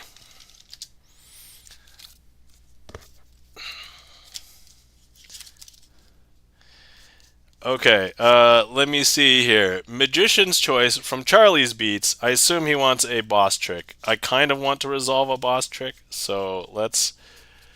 And I'm I'm off camera for a very specific reason, so let me go ahead and do that.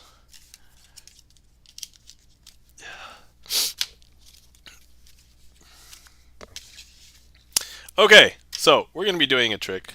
I think someone requested clear cards too. What? I'm not doing this with clear cards. Charlie's Beats. Did you redeem clear plastic cards? Charlie's Beats. I'm going to have to defer. Not this one. Okay, alright. First things first. Alright, I want a boss trick involving boss Dr. Doom. Oh, I don't know. Let me see. Okay, alright. This trick is normally called maximum penetration. The trick. Oh wait, and we'll call this boss. Okay. But Okay, all right. So here we have a box. This box is going to be Doctor Doom's laboratory. It's currently empty. There's nobody in there right now. Doctor Doom has two clones. Here we have Doctor Doom and his other clone, Doctor Doom. Okay, um, so leave the two Doctor Doom clones over here, and then over here we have the Ace of Hearts, the Two of Hearts, and the Three of Hearts. And these are only three of the four Fantastic Four. So I'm going to first start with the Ace. And we can have the Ace be, well, Gibson Lens. Do you want to be Mr. Fantastic or The Thing or Johnny Storm? That's up to you. So whichever Fantastic Four Gibson Lens wants to be, that's the one. I didn't know Gibson Lens was part of the Fantastic Four. I mean, I didn't know either. That's why it's a secret identity. So, but look, so we're gonna go ahead and place. Sue is in there. She's just invisible. All right, here, we'll get to that. So let's see. To me, Gibson Lens is more of a Mr. Fantastic. I think he's a Mr. It's either Mr. Fantastic or the Thing. I don't know. He's not really a thing to me, but he could be a Ben Grimm. So either so you know what? You could be Mr. Fantastic. All right. But okay, we're gonna place Mr. Fantastic between the two Doctor Doom clones and attempting to capture Mr. Fantastic. So, however, what's going to happen is Mr. Fantastic will use his powers to escape from the Doctor Doom clones. Like this. I know, that's super strange, right? Okay, so now we have the Two of Hearts. Let's say this one represents Johnny Storm. So this one can be Johnny Storm. So we're going to go ahead and place in between the two Doctor Doom clones over here, and we'll leave the three just over there. And once again, we are going to go ahead and have the two Doctor Doom clones surround. Who did I say this was? Johnny Storm. But Johnny Storm is going to slip through the cracks. Hold on, failure to launch. That's my joke for when this is maximum penetration, sorry. Okay, but look. He's found a way to escape.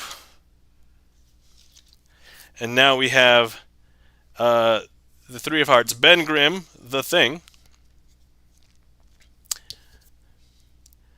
Let's see. Can Doctor Clones have heat shields? I mean, sure, yes.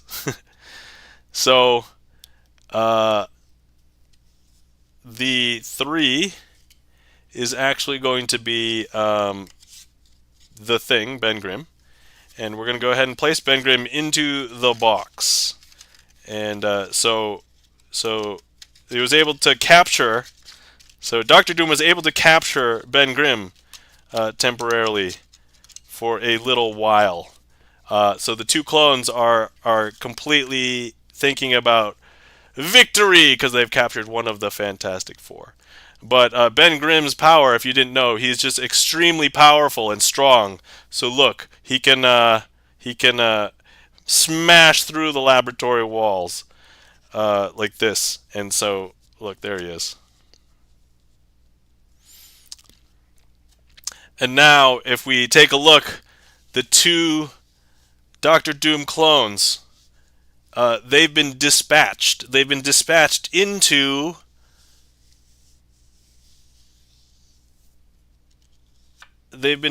by the Four of Hearts, which is Sue Storm, the Invisible Woman. She was invisible until she revealed herself right now. And if we took a look, the Jokers were just Doctor Doom clones. If we go back and look in Doctor Doom's laboratory the entire time, we find that it wasn't a clone that was in here. This is going to represent the real Doctor Doom. The 5 of hearts.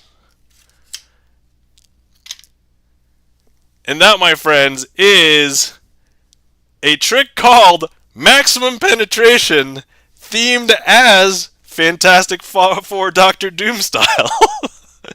And I'm not going to lie, that worked surprisingly well. I was actually impressed with myself as I was doing it. I'm like, wow, this story's going to go great. Like, let's see. So the only thing I think I would change is I would still make the Ace through 4 of same suit to be Fantastic Four. I'd probably just change the suit of the 5 and just make that some other card. Just make it like a face card or something. Be like, this is the real Doctor Doom. So, yes. But otherwise, yes. Wait. There's actually a Sue Storm? I mean, yeah. The Invisible Woman's name is Sue Storm. Yes, that's Sue Storm is, yeah. Yep, she can. No. Yeah, Mark Wright knows Fantastic Four. So, like, I've done another Fantastic Four trick, so I know.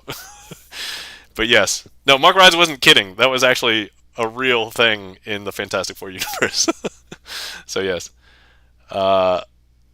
Wait. There's actually Sue Storm. Yep. Okay. All right. Nope, not a joke. That was a suggestion, and I was like, oh my god, that's perfect for the 4th one. I'm glad I didn't make Ace through 3 because it makes perfect sense for the 4th one. But yeah, I came up with that on the fly. I was like, oh my god, that's gonna work out.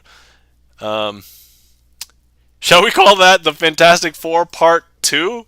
Oh my god, that's brilliant. Yes, because my other trick is when they got their powers. So this is them dealing with Doctor Doom. And they don't have to be clones. They could just be 2 generic henchmen, the 2 Jokers. So, yes. Well, I must say, I've never seen that before. Well, you know what? I have never performed that before. That is literally the very first and unique way I've performed this trick. So, completely original. Nobody has ever seen it, as far as I know, that way on Earth. Yeah. You know what? We need to get at least to 4 Fantastic Four tricks, because then we can make the joke 4 Furious.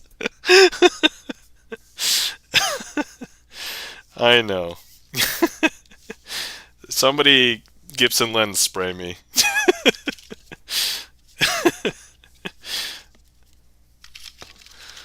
Oh my god. Sorry. Okay, alright. Not only did I think I nailed the trick, but thank you, Kylie, for listening to me. Thanks, Gibson Lens. That was refreshing! Spray. Okay, so not only did I think I performed the trick well, I think I told a great story.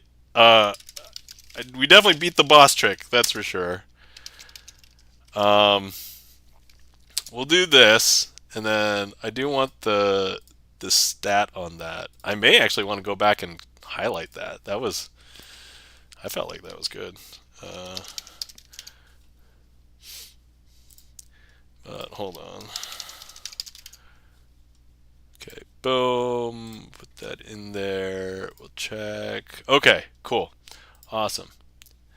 So anyway, thank you for requesting the Magician's Choice Charlie's Beats, and then hopefully you guys enjoyed that.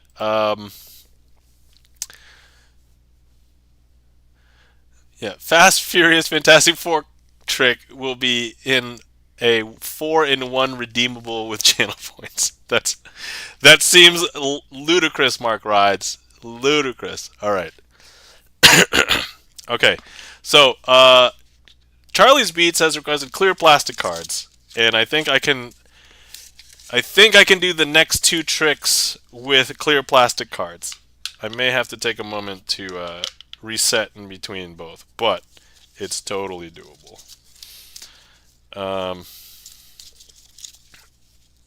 Okay.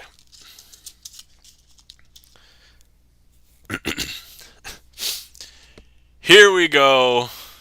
clear plastic cards, 2-card Monty. Alright, first things first. If you guys have not seen this deck, it is just a deck of cards. They are made of clear plastic. You can kind of see through them, like the little diamond here.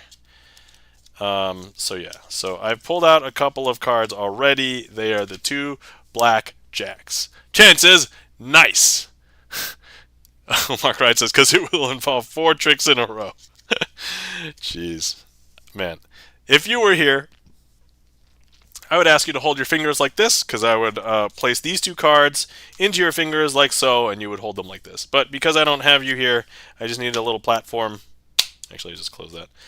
I just need a little platform to place them on. So you're going to try and remember which one's on top. If you don't currently remember which one's on top, that's okay. We're going to show you which one is currently on top. So they're the 2 blackjacks. So look, if I have the jack of spades, you must have the jack of clubs. Right. Excellent. So now, if I show you how magicians do this swap, what I would do is place this into your fingers, line it up exactly, and then leave this one while I pull out the bottom one. But we do that quickly. So now, if I have the jack of clubs, you have the jack of spades. Right. So now, this is where I would perform the trick at speed. And so I would now go ahead and say, all right, I'll swap it once. And I would make this joke in real life. We'll swap it twice, and then I'll place it here. All right, would you be impressed if the club was on the top and the spade was on the bottom? Or would you be more impressed if the spade was on the top and the club was on the bottom? And Chan says, Ace of Diamonds. Chan. You're trying to figure out what's on top, and you guessed the Ace of Diamonds. I don't know if anybody knows, but Chan is a magician. Chan knows this is indeed the Ace of Diamonds, and the heart is on the bottom. Chan the Magic Man, you've won my share of the internet for today. Full disclosure, I don't own any shares of the internet. But it's the sentiment that counts. Chan would have won this game. I think most people, though, would have guessed a blackjack. Would have lost. But Chan, the magical man, has figured it out. Are you under the table? Are you hiding somewhere at Nom's? Oh my god. If he was under this table, I would freak the hell out. Okay, just double checking. Alright. Whew. Couple things. Jared, what are you doing here? Why are you here? How'd you get in my house? How do you even know this is where I stream in my house? I see you through the screen. Ah, okay. See, at least that's a little bit, you know, it might be more supernatural and weird, but like, I can accept that more than like you actually being here. Like, oh man. Okay. Thank you kindly for the claps, Chan the Magic Man, and for the applause. Checking the gaff meter. I'd have so many questions. I'd be like, Chan, how'd you get here? Did you drive? Did you fly? Like what? So many questions. Mark Wright says, how did you know it wasn't a heart? Oh my god. Yeah, even knowing the trick, there was still a 50% chance of guessing wrong. To be fair, like, I think Chan wanted to just use the emote. Because I'm pretty sure that's the Ace of Diamonds. That's an Infozar, right? Yeah, it's an Infozar. And so he's just like, alright, well, make it.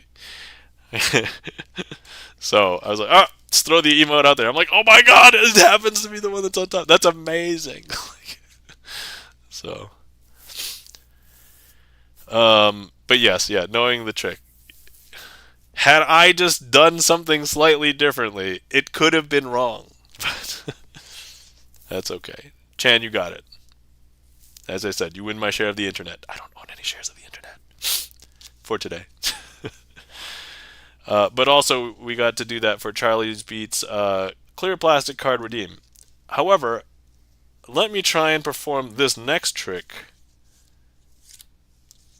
as well, if possible, with clear plastic cards. I think it will be harder.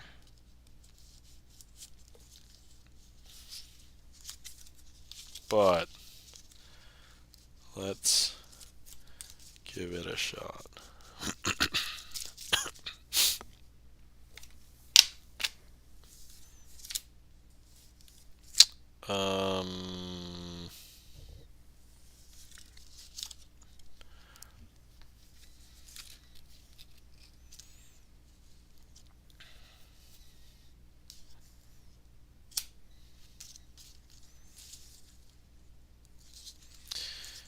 How to do this? Do I remember how to do this? Okay. It should go like this, I think.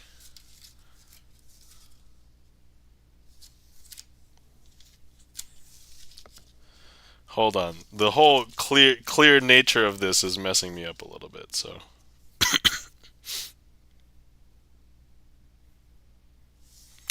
Okay.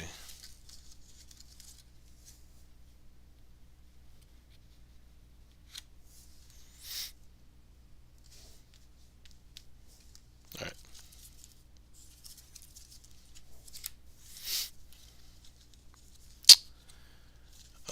Hang on.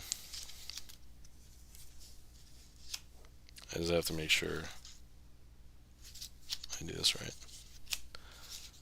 Okay, alright. Okay, this is going to be a little bit tougher. I'm not going to lie.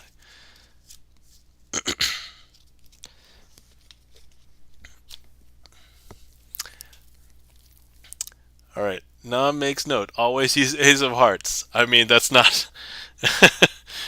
Somebody could guess Ace of Hearts. That's yeah, all good. I never mind waiting for an artist. Alright. When I performed that trick this past week, Mark Rides was already into me with clubs. It happens. It happens. Okay. Alright, here we go. I've got 2 piles of 4 cards. 1, 2, 3, 4. I'm not going to show you any of the cards in this pile. But in this pile, I will show you all of the cards. They are all red spot cards. Okay, and I want you to remember what numbers of each cards are, whether they're red spot cards, black spot cards, red face cards, or black face cards. You just have the count at the end. But in order to make it fair, I'm going to slowly swap out cards between that pile and this pile, so hopefully it's more fair for you guys. So I'm going to swap out 1 for the first one. Okay, and then we'll go through this pile again. Looks like these are all red spot cards, right? Okay. So now we will go and swap out 2 of them. Okay, 1, 2. Now 1, and if you take a look, those are all red spot cards. And now we're going to swap out 3 of them.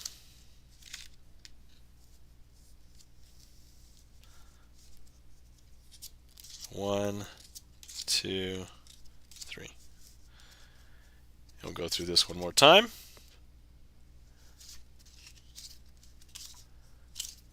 And then lastly, we will swap out 1 card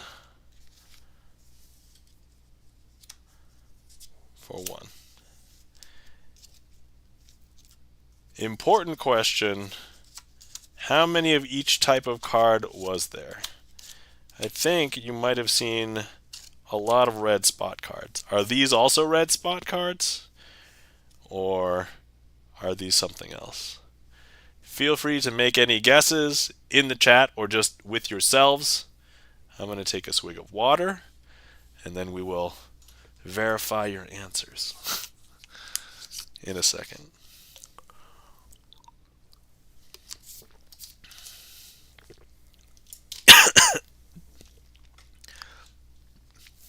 Chances neither. How How do they keep being there? I mean, I don't know. That's a, it's, here's the thing. Checking the gaff meter. I don't know anything. It's an illogical conclusion, yes. So the good news is that I cannot possibly make custom blank cards because I don't have blank clear cards that look like this.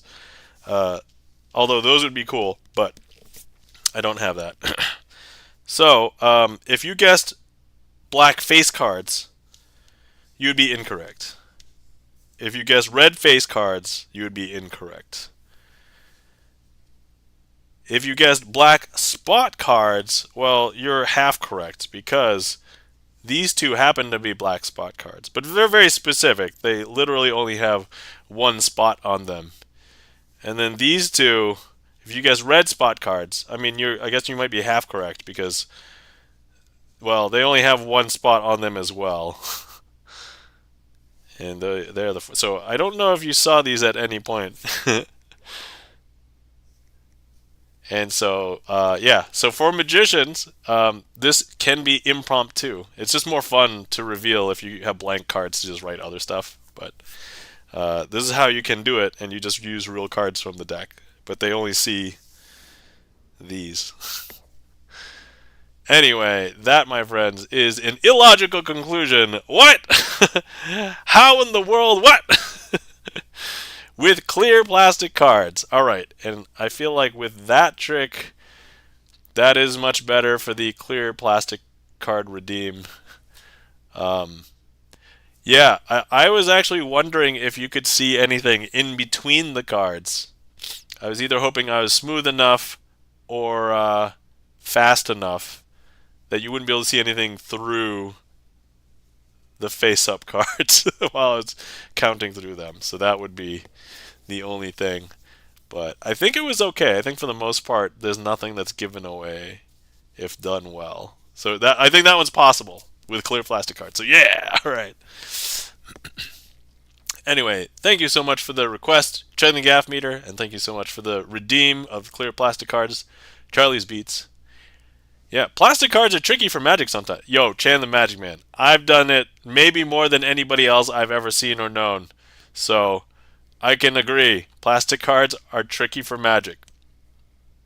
Like most of the time. Like, just straight up. Checking the gaff meter says, every time you say that, I've seen nothing and feel like a dope. Oh, whoa. Checking the gaff meter. Number one, don't feel like a dope because you don't see anything.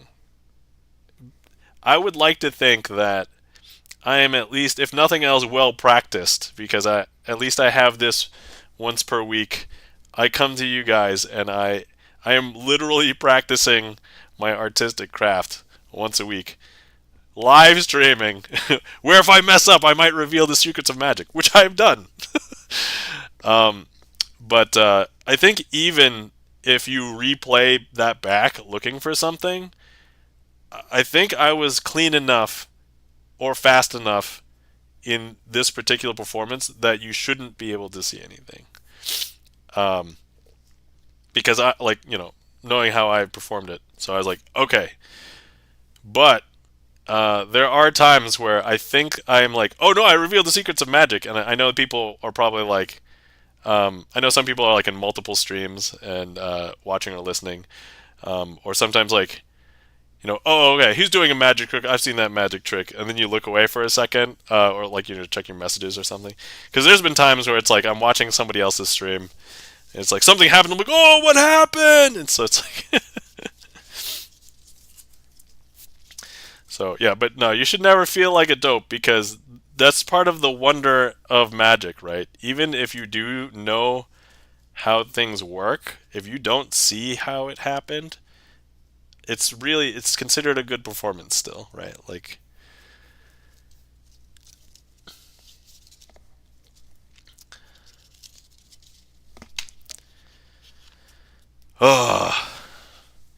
so I was feeling sick, and I think I need to go to Magic Club this week because one of my friends is having his magic entrance show this week. So, yeah. All right. Oh, we got some more. Hold on. We got some more requests. Well, I thought it was quite clean. Yes. Thank you kindly. Checking the gaff meter.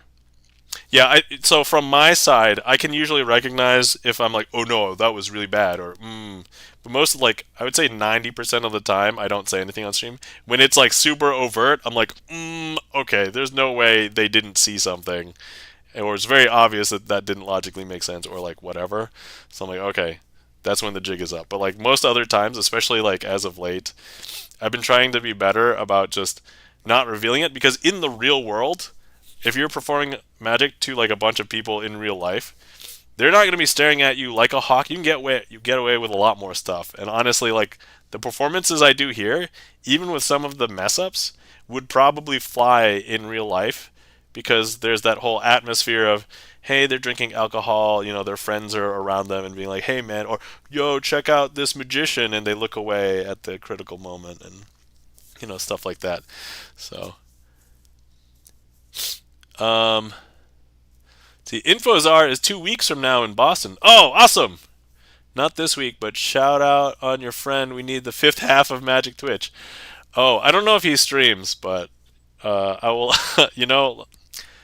I'll bring it up to him. We'll see. Yeah, it's not like you're supposed to say you played the wrong note. Yeah, right. Like so, Gibson Lens brings up a really good point, right? Gibson Lens plays piano, and most of the time, I think even when people play the wrong note, like, unless it's like the most crucial note in like a melody, I think for anybody who's not a musician, it's pretty much irrelevant. Like, the piece still basically sounds the same to most people. And then it's like, even when you're like a musician and you understand music, it's like, oh, okay, his finger slipped, right? So it's like, no, that was the key literally next to the one that, that is written on the sheet music or whatever. It's like, oh, okay.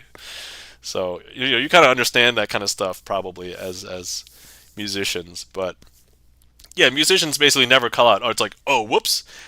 Actually, so there's one musician that I know that I mod for, Hutch MD, Hutch underscore MD. When he sight reads things, he yells when he messes things up, or when like something is extremely painful, like during the music. So that's probably one exception, but most other musicians, they just kind of play through it and it's fine. Like it's Charlie's Beats is laughing because he understands. Right. So anyway, that's a good point. Ams Andrew, welcome in. Sleight of Hand Sunday. Hey, how's it going? Jenny Gaffney says, right on. I fully appreciate that. Some of those times you're directing that those that who stream know more than I do. I mean, hey, it's all okay. But yeah, honestly, that statement that I spoke about, like I was concerned about potentially seeing things in the hand was counting things.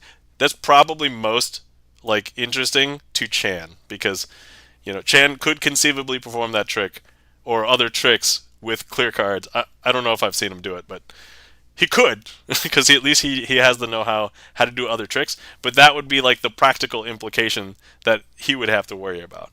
I know that there's some other people in chat that maybe they don't perform magic, but they know some other stuff about magic, or they like some of the technical stuff about magic, and so that's like a technical thing about that trick, right? Where using clear cards is extra weird. So yeah. Wrong note. It's actually ornamentation in a grace note. Oh yeah. Or great point, Chergulf. Or jazz, right? Like that's. Or what am I doing? I'm doing a magic improvisation. Like it's like, oh, this trick didn't go well now. Okay, now here's my recovery. But it's like an improv. That's what it is. Mark Wright says, unless you have perfect pitch, you won't notice. Yeah, exactly. Yeah. I was told when learning piano, don't act differently if you make a mistake. Play through and hope that no one notices years later. Yeah, that's absolutely true. Because honestly, unless you make that same mistake many times, it's probably unlikely that that's something that you're going to repeat in a musical piece. The one thing that in magic, magicians need to call you out on things that are obvious, because if it's like a bad habit, where you expose something all of the time, every time you perform it, that's something that should get fixed before you perform it for another layperson, because that could be revealing, your trick or whatever. So that's probably one thing that's a little bit culturally different when you're learning, I guess, music versus magic. But otherwise, yeah. Good, Chan. Catching a stream while playing chess too. I play chess, Ams Andrew. I should probably make a chess command, but if anybody wants to play me on chess, doesn't matter if you're rated or unrated or way better than me. I like playing. I like playing with people I know, so at least I can talk with you like afterwards or during the game. But yeah, I'm Crazy Asian on both chess.com and on Lee Chess. So feel free to add me. If your screen name isn't evidently the same, just let me know who you are from stream. Okay, next we have the Fantastic Four trick requested by Mark Rides.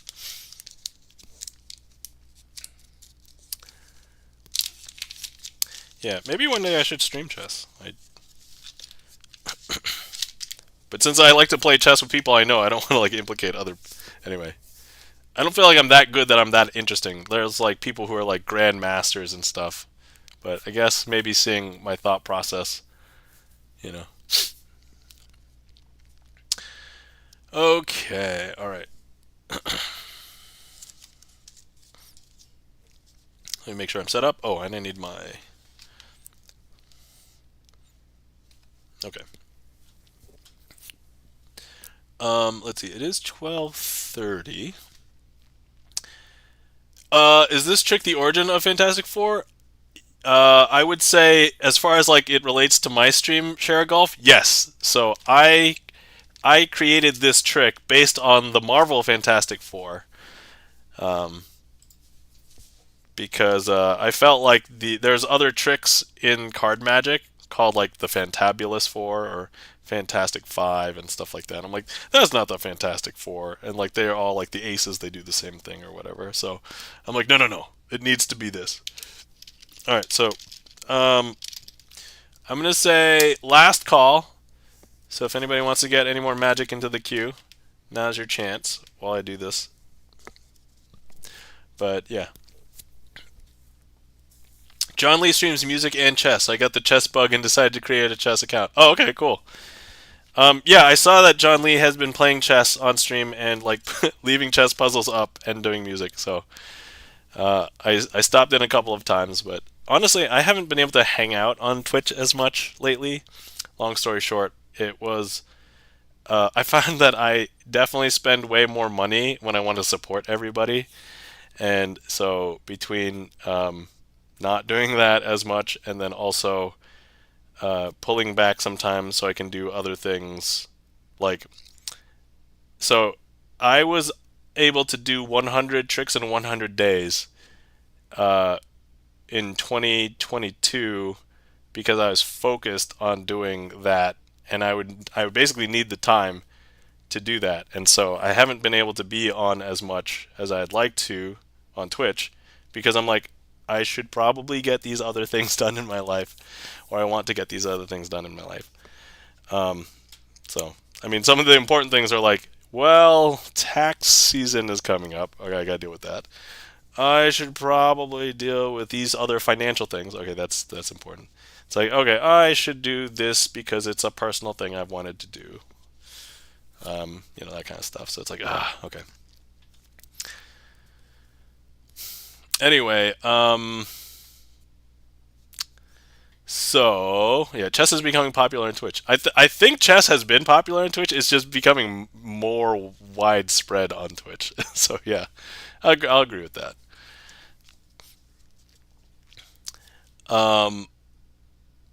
Yeah. So anyway, going back to the whole Twitch thing, having FOMO is bad, and it's like if I just if I just stop being present, then I won't experience FOMO because I don't know what I'm missing. Versus like, yeah. Okay, all right, here we go. So we have. Oh, let me eat this heat map before. All right, delicious. Okay, all right. So look, we have a packet of cards, but I don't want you to think of it as a packet of cards. It is a spaceship. This spaceship has all 4 members of the Fantastic Four on it, but they don't know that they're the members of the Fantastic Four yet because they're currently all humans, research scientists, going up to outer space. to investigate an anomaly. Well, the ship goes through this anomaly. Woo! And they all come out having really strange special powers. So let me say that each one of these cards is going to represent somebody different. In this case, let's start with the Two of Clubs. So the Two of Clubs is going to represent Reed Richards, who eventually becomes known as Mr. Fantastic. And Mr. Fantastic gets a certain superpower in which he can start stretching himself. And so what he needs to do is he ends up forcing parts of his body to stretch in weird and different ways that a person would not expect. And so if I go ahead and I pull on the top and the bottom just a little bit at a time, you can see that he stretches himself a lot longer than a typical person could.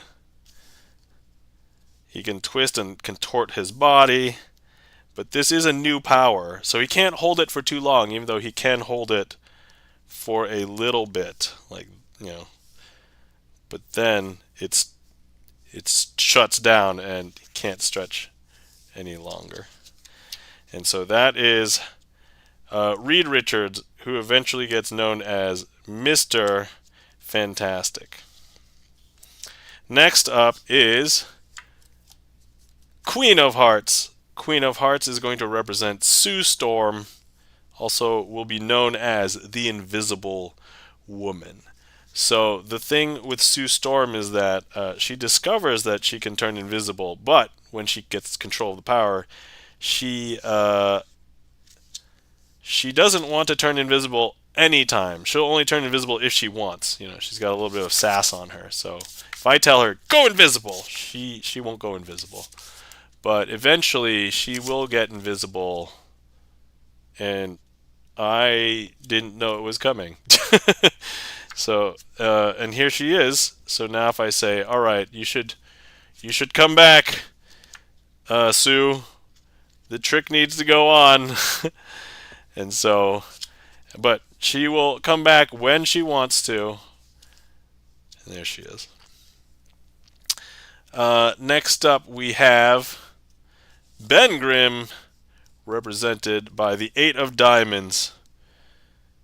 Diamonds are very strong crystals, right? That's going to be demonstrated shortly. If I show you that we have a regular Joker, Joe Schmo, and my phone is kind of a heavy phone. If I try and place it on the Joker can't hold it. So Ben Grimm gets superhuman strength, stronger than he ever could have been as a human. But not only that, he becomes highly disfigured in the process. But if we tell Ben Grimm to hold the phone, he can. And no issue.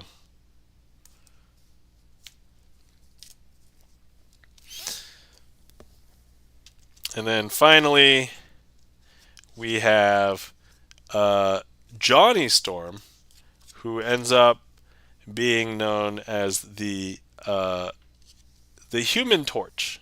Now, the Human Torch, what he has to do is say, flame on. So as the Seven of Spades, if he says, flame on, he becomes a fiery red version of himself. And he can use that heat to fly, to combust.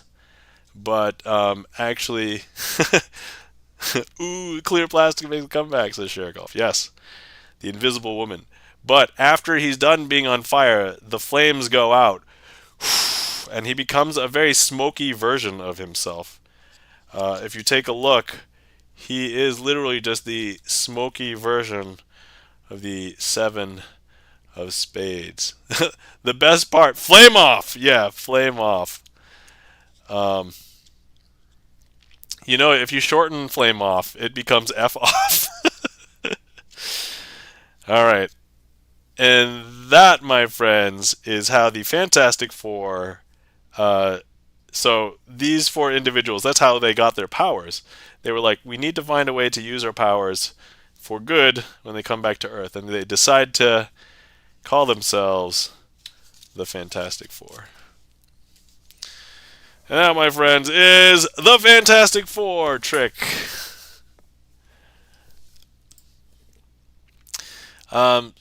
So yes, so Share Golf, just to explain, yes.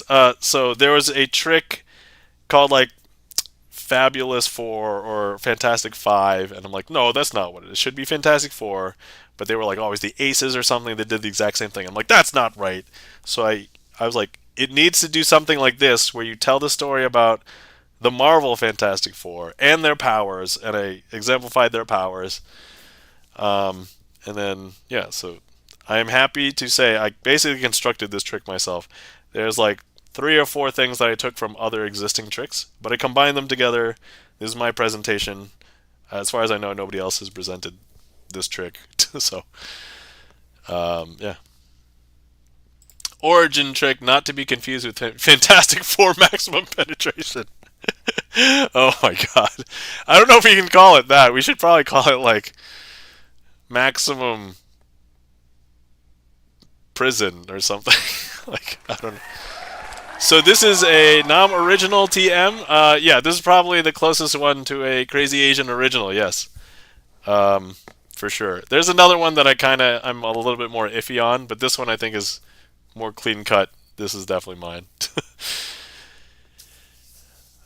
Just got smoked in my chess game. Time to log off and sleep. All right, Ams Andrew. Well, thanks for hanging out. My sympathies on the chess game, but you know what? If you just go back and learn from your chess game, I'm certain you will get better. But yes, have a great night, Ams Andrew. Take care, and we'll see you around. Yes, not to be confused with the man. As far as I know, I don't know many people who would get confused with maximum penetration. The trick. Oh, man. Okay, I have to make sure that these cards go back the same way, because otherwise I will not remember, and it will be not good. Okay, there we go. Alright, yeah, the smoky version, that's right.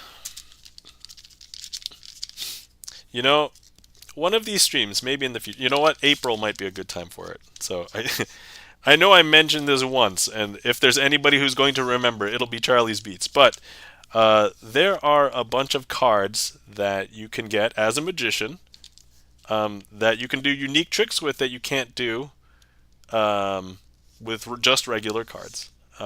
There's a couple that you've seen me do because I use blank cards, but there are other ones. So maybe in April, somebody remind me if call me on it. All right. Is it an actual card, the smoky version, or is it custom? So, yeah, so the reason why I bring that up is that the smoky card is something called a gaff card. So I'll mention it now, but you guys saw it, and I will show it to you. It is a real card, the smoky version. And if you were here, I can hand this out. You could take a look at it. But so here's the smoky 7 of spades, and this is just how it was printed. So you get really cool, interesting things like this, and you can do some really unique magic with it. And so, there's a couple of other ones that exist. I don't want to show them off right now without doing a trick, but there are more of them, and I can come up with a couple of tricks for a handful of them between now and April. But April's a good time because, April Fool's kind of thing. So let me know if you guys want to see more of that. I can dig it up and show you guys more.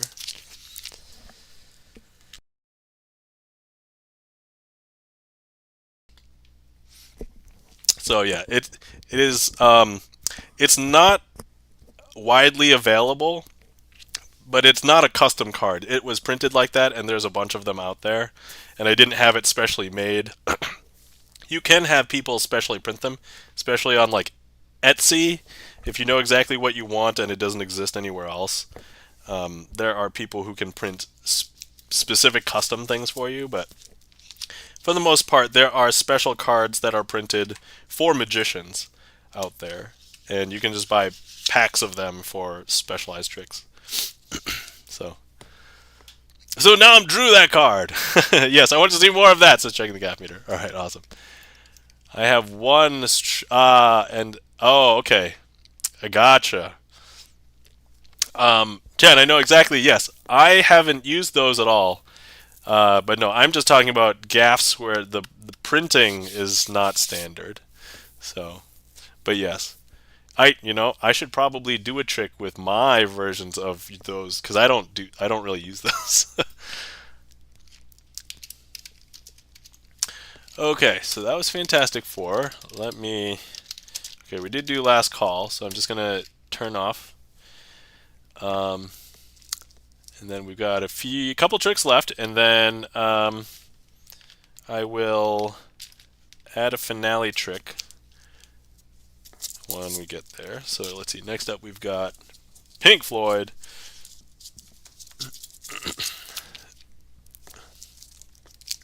How strong is Ben? Sure, he can hold slim phone. He could hold 1980s cell phone though. Um, in so so for Ben Grimm, I actually created the gaff for Ben Grimm here. I think if I could balance it, Ben Grimm could hold it. I guess if you're curious. But I only know that because I created it. If I bought something else to simulate that, I don't know if it would have been the case. But I know exactly what it is and how it was made and what's inside of it, so I can tell you Ben Grimm can hold it. So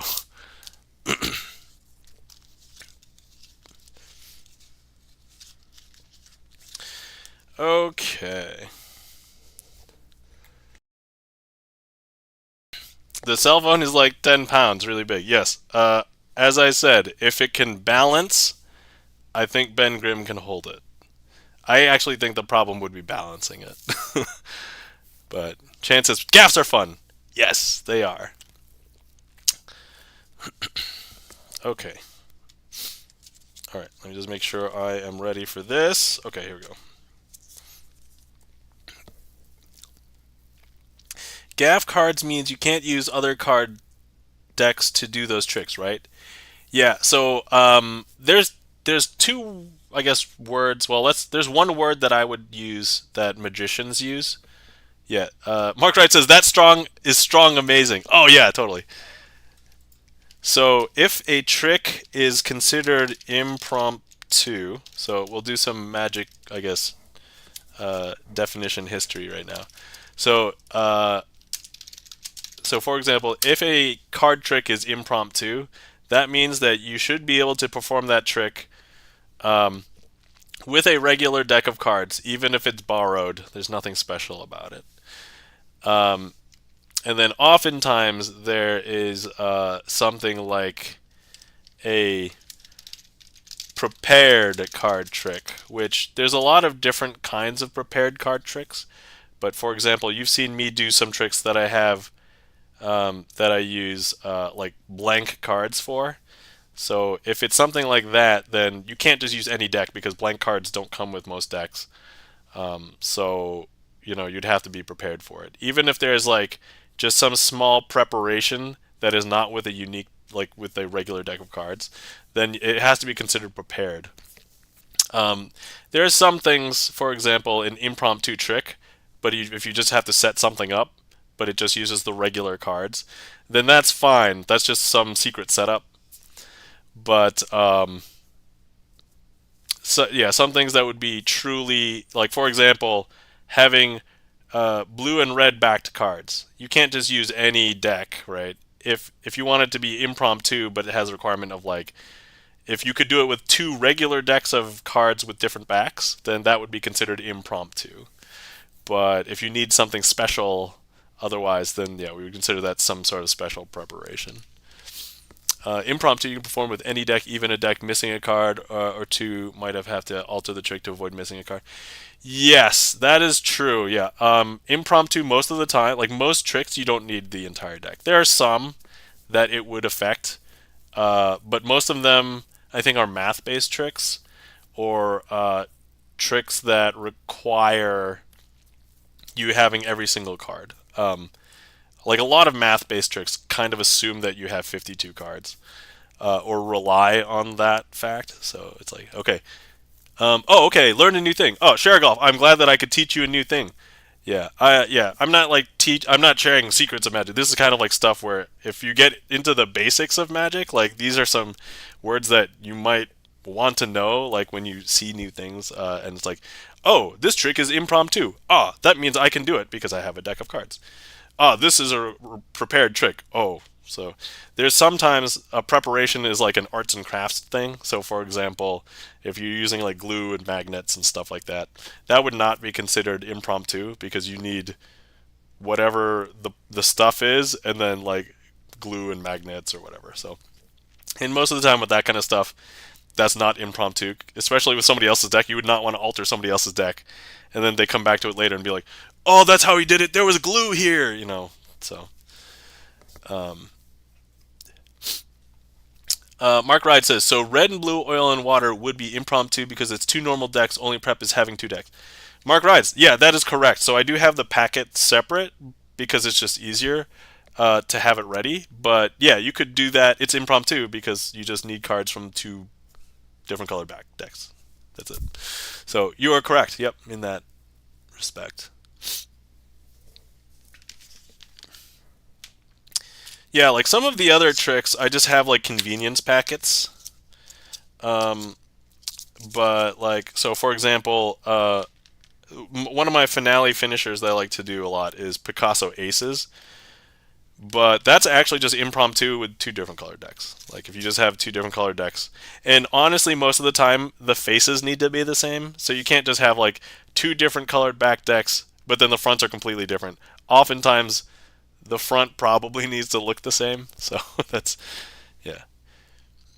Yeah. Chan says, doing card magic with a borrowed deck is strong. Absolutely true. Absolutely true. All right, so this next trick, requested by Chan, is called Pink Floyd. Oh, is Deck Sock a gaff, or can you use any object to replace Deck Sock? Oh, Deck Sock. So Deck Sock is actually a product that you can purchase from a magic store. I think if you just literally search Deck Sock on any of the big magic stores, you can buy your own Deck Sock. There's nothing special about the Deck Sock. It's literally just a tiny sock that fits a deck of cards in it. Like that's it. So, but it's super cute.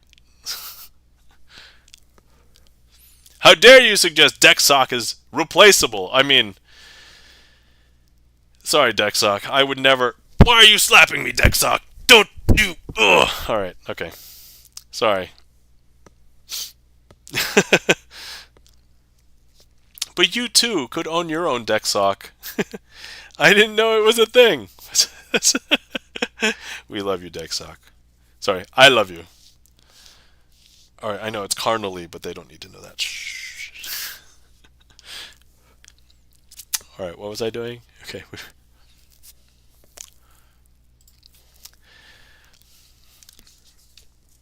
Okay. To whom it may concern, these four jokers are haunted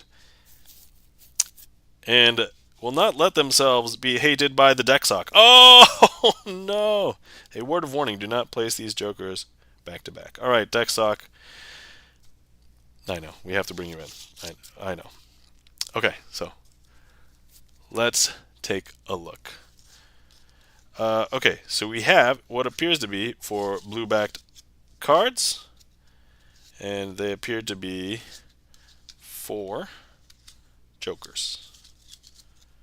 All right. So, what if we were to turn a joker back to back?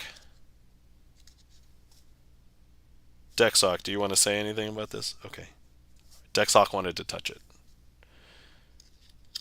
Because look, that has changed this to become a red-backed joker. I know, that's strange. Okay. All right. Next up, Joker. Deck sock. You want to touch it? Yes. Okay. Oh, that one is turned red as well. All right. Deck sock. Keep up the great work. You're doing good. Okay. All right. So let's see. We have 2 left. Okay. There. All right. Awesome. Okay. Just a simple experiment. Okay, what happens if I try and place them face to face? Okay. I think nothing. Yep, nothing. Also because we didn't have the deck sock touch it. How about back to back? Now, if we have the deck sock touch it, there we have it. That's red, but this was the last one. That's also red, so now we have 4 red. Let me see here. So let me see here. We have red, red, red, red, red, red, red, red. Okay. Well, natural question is, what do we do with 4 red jokers? We have them touch back to back. All right, do it, deck sock.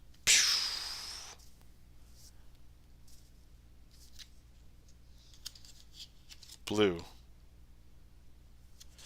Blue.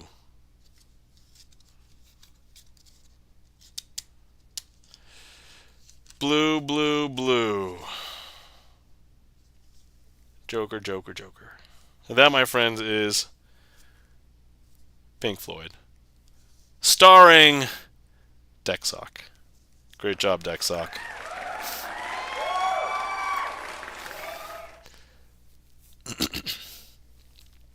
The touch of Deck Sock. I know. That's right. It's so alluring. What a great poker hand. With 4 jokers. Oh yeah, 4 wild cards. You make it 4 of anything.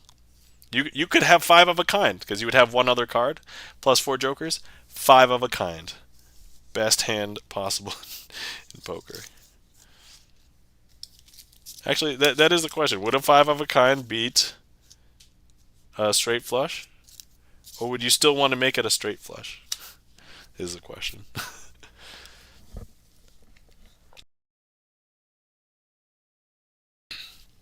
Okay, alright. Thank you kindly for the request, Chan the Matchman. Hopefully you enjoyed. Thank you kindly for the claps and applause. And the emotes, Chan the Magic Man, Gibson Lens, checking the gaff meter. Up and Chan the Magic Man.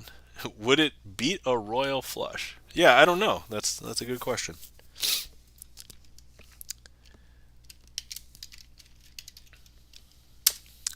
Thank you kindly for the claps, checking the gaff meter. Alright, so we have twisting Picasso's arm, and then I'll put in a trick for the finale. I forget if I have a twisting Picasso's arm, and then I have an updated version of this. Did I update this? No, I did not.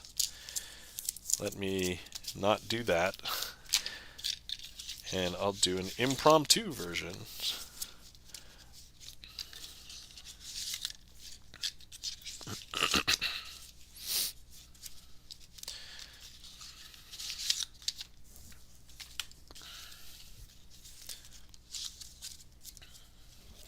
Okay, alright. Now I'm sounding a bit like Emmett. Oh man, I'm gonna have to watch that. Did you see a Lego movie? I have seen the Lego movie. Alright, okay. Alright. I had to Google it. Oh. 5 of kind is only possible when playing with wild cards. 5 of kind, 5 cards of the same value, it beats a royal flush. Ah, okay. There we go. That's what we needed to know. Those were the questions that we needed to know. So 5 of a kind beats a royal flush. I guess typically you wouldn't be playing with more than 2 wild cards anyway, so that would imply that you get both wild cards and So it'd be a very specific full house in which the pair is the jokers. Okay.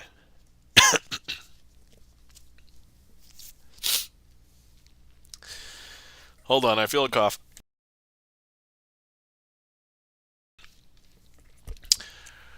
All right. Okay. Thanks for the clip. I will check it out later. All right. Here we go.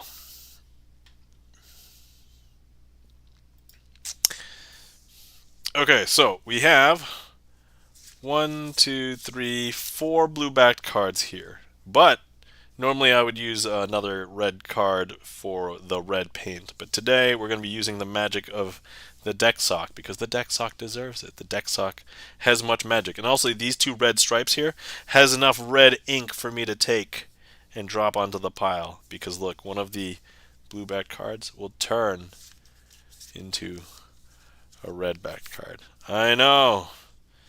Is that strange or what? That's okay. We're going to get a little bit more paint, and now there should be hopefully two red-backed cards. I know. Is that weird? That's super weird, right?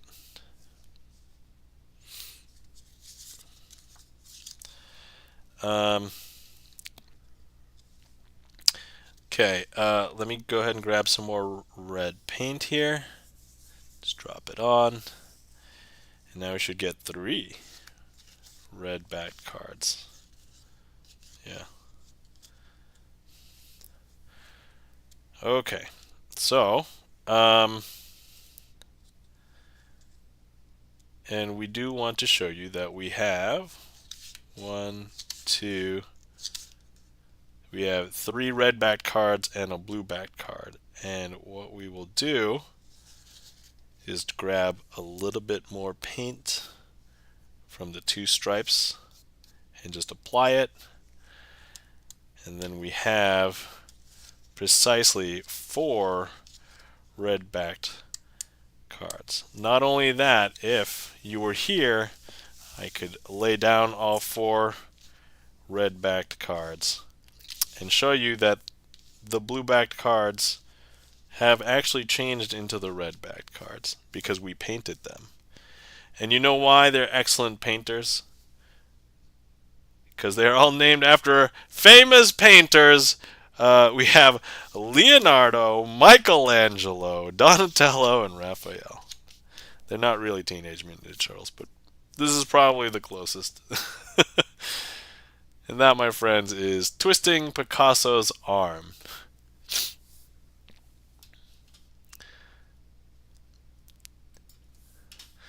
I thought you were going to say famous deck painter's deck sock. Oh yeah, I know. Sorry. If deck sock was a person, I think I might have just committed a crime because I like effectively extracted the blood of deck sock to paint the backs of these cards. So anyway, thank you for that request, Charlie's Beats. Hopefully you guys enjoyed. Thank you, Kelly, for the claps. Chan the Magic Man, Charlie's Beats, checking the gaff meter.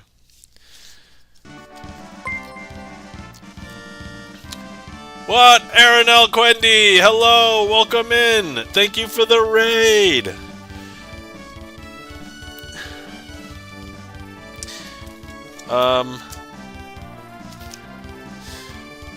Hello! Welcome in, Aaron L.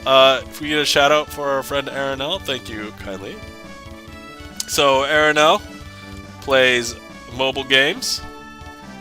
How are you doing? Hopefully you're doing well. Welcome in, E-Room. How's it going? Hopefully, how was the stream? What'd you do?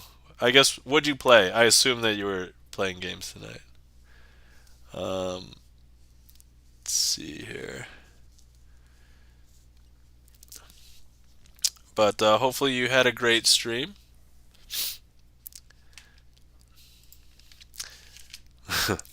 Hi, Nam. Hi, E-Room. How's it going? You're quite well. Excellent. Glad to hear it. Hopefully stream went well. So we were getting ready to wrap up. I was probably going to do a finale trick and then raid out. But Aaron L., was there any particular trick that you were hoping to see tonight? You're doing puzzle. Oh, cat puzzle with chat. Ah, nice. Cool.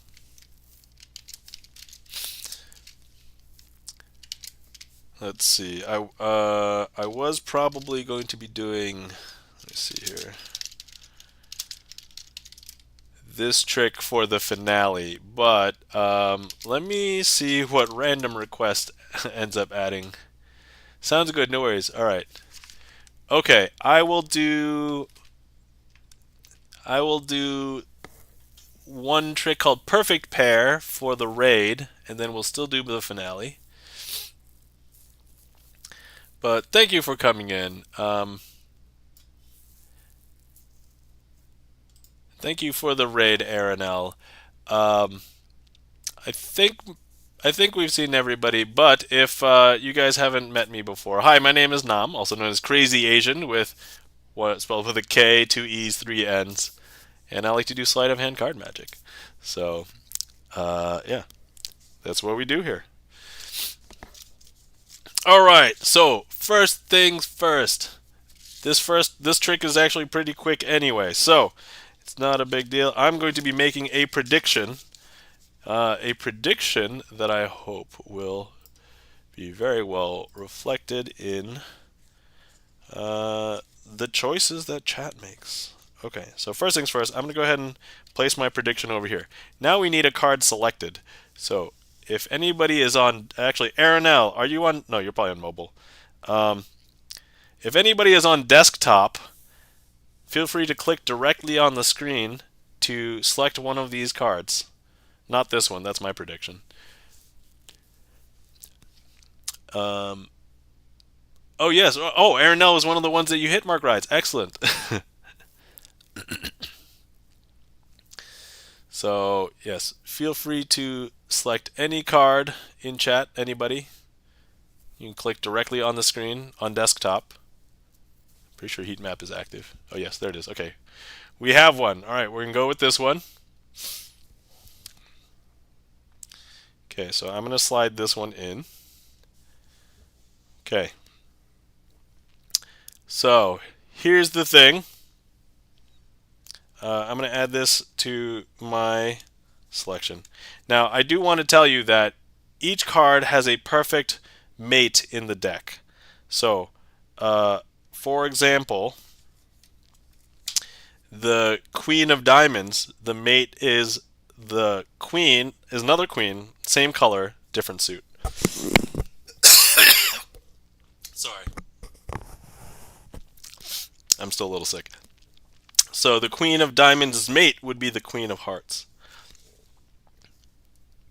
I hope you didn't choose that, but okay, so here we go.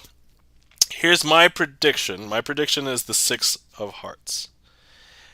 And the card that you selected, in order for it to be the mate of my prediction, it would have to be the Six of Diamonds.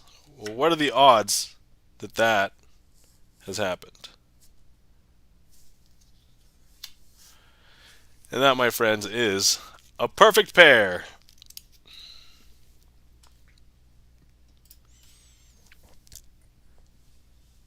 And I'll eat this.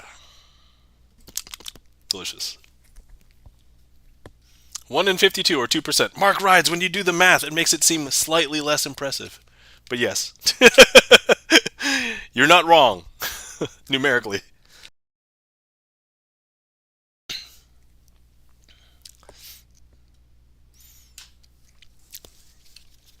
Yeah, you got to be careful around those smart folk who'll do the math and call it out. But anyway, thank you kindly for rating in, Raiders. Hopefully you guys enjoyed. I will be doing one finale, and then we'll be rating out. So, okay, but this is now that time of the stream in which I say thank you, everybody, for stopping in on Sunday, Sleight of Hand Sunday. Hopefully everybody has enjoyed. I want to thank you, especially if you interacted with the stream. So thank you so much for everybody who helped support the stream. Mark Rides, Chan the Magic Man, Chan the Gaff Meter, all the Raiders. Aranel, thank you for rating in. I want to thank everybody who interacted with the stream. So whether you requested a trick, clicked on the heat map, chose something. I don't think we chose anything for tricks today, but if you chose a suit or a number or something, thank you so much. If you chatted in chat, if it wasn't for you guys, this wouldn't be as much fun. Also want to thank all the lurkers out there, because if I was just fiddling with cards, I mean, there's no magic happening. I know how the tricks are done. Alright, me and the deck sock know how all the tricks are done. But the magic has to happen in your mind. Over 98% chance of getting it wrong. Does that sound better? Yeah, that does sound better. Yep. It's all about the marketing, Mark Rides. Excellent. Let's see. Also, want to say if anybody wants to see more of me and you aren't able to, you could always catch my VODs. They're on full retention here. And then also check out my YouTube. I usually put a new trick up a week, and all my VODs end up going over there anyway. So check that out. Also, let's thank our mods. If you guys are not following our friends The Rusty Panda and Gibson Lens, please give them a follow. So The Rusty Panda, singer-songwriter, and does unique interviews called Wiki Wednesdays on Wednesdays. So please check that out. And if you're not following Gibson Lens, plays piano, sight reads from songbooks, has very chill practice sessions where we're hearing VGM, Phantom of the Opera, although we haven't heard Phantom of the Opera lately, I guess. Also has a lot of his own originals, so definitely check them out. And then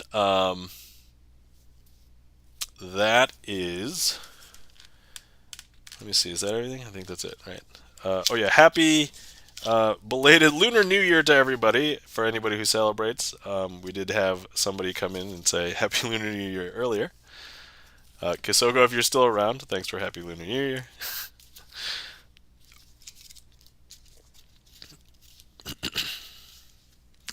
Okay, making sure I'm not revealing the secrets of magic as I set up for this finale trick. Let's see, Mark Wright says, does VGM music, I need to start requesting Bert play some Persona 5 scores next time I go there? Long story short, Gibson Lens doesn't really do many live learns or sight reads, so unless there's a sheet out on VGLS, VG lead sheets, probably wouldn't consider it, but I guess if you're looking for somebody who will sight read literally anything, that would be Hutch MD. So there's a lot of Persona on VGLS. I didn't know this. I mean, I'm not really a musician. Here I am, a guy with like 4 guitars. I actually have 5 guitars. I'm trying to get rid of one right now. But yeah, I only know how to play like one and a half songs. Like, so I wouldn't count myself as a musician. I'm certainly a magician though. But anyway, I can't read music. That's another thing. You have 5 guitar? Yeah. So that's a long story, but so I have 2 acoustic guitars, 1 classical acoustic, 1 electric, and 1 bass. Yeah. Persona's not really my style, says Gibson Lens. Yeah, I mean, I love Persona music, and it's like, it's either upbeat, jazzy, hype, I love Persona music, so that's definitely my thing. Holy cannolis is checking the gaff meter. Yeah, if you want to hear about my guitar shenanigans history, we can talk about it next time. So remind me and just ask about the guitar history, and I'll be like, all right, fine, I'll tell you. I'll tell you like when it's earlier in the stream, not like when we're about to end. So, all right, here we go. The finale trick. Yes, I want to hear about guitar shenanigans history. Yeah, for sure. Okay, well, all right, awesome. Yeah, I'll tell you next time. Gibson Lens says, Persona's good music, but I'm not that good at jazz. Yeah, jazz is hard. Not like I know. That's coming from a non-musician, although coming from a non-musician that you now know has 5 guitars. Anyway. Okay, so I have a deck. Hold on, I'm trying to suppress a cough, but maybe I should. All right. I'm just spreading out the deck just so that you see that the deck is blue backed. But I have aces, but these aces are not from that deck. These aces are from another deck. These are red backed aces. So Ace of Hearts, Ace of Clubs, Ace of Diamonds, and Ace of Spades. Now, what I want to do with these 4 aces is I'm going to lay them out just so that we can get them separated, but we're going to want to try and find a way to magically recombine them. So let me just make sure you guys can see these all in camera. We'll leave the Ace of Spades up here. And then what I want to do is we're going to go ahead and place 3 blue back cards onto each one of these. Like so, like so, like so, like so. And we're going to, actually, you know what? We should bring the deck sock out. For anybody who doesn't know, the deck sock is the true magical talent of the stream. I am a has-been. The deck sock is the true magical talent. Alright, so here we have our ace sitting right there. But all we need to do is have the deck sock swap it from this pile to that pile just with a touch. Because now if I show you, these are all blue backed cards. And none of these are aces. So before we just had 1 red backed ace, 3 blue backed cards, but now you'll see that there's 2 red backed aces in there. Okay, once again, I'll show you. You can see the ace right there, and you'll just be able to see it until the last second before the deck sock swaps it between this pile and that pile. Because look, all of the backs are now blue, and there's no aces here. But if I show you now, before there was 2 and 2, now it's going to be strange, but you'll see that there's 1 blue back card and 3 red back cards. So that means another ace has swapped places. And now finally, we have this. So we'll show you how this works. We have this red-backed Ace of Diamonds. If I go ahead and I place it into the packet here, you'll still be able to see that the ace is there from the back. You'll be able to see that the ace is there from the front. However,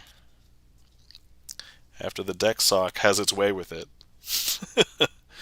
phrasing, it should now swap. Because now if I show you, all 4 cards have a blue back, and if you look at all of the faces, there's no aces. And now if we take a look at the backs over here, all 4 of them are red, and they are the Ace of Diamonds, Ace of Spades, Ace of Clubs, and Ace of Hearts. And that, my friends, is Picasso Aces, and we'll call that a successful finale.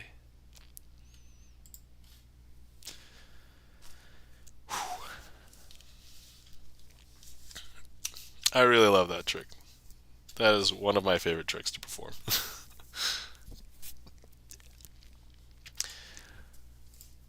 Thank you kindly for the claps, Aranel and E-Room.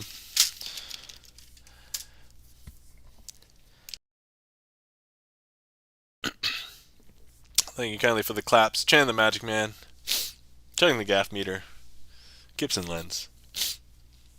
Aranel says, amazing! Thank you kindly for the amazing.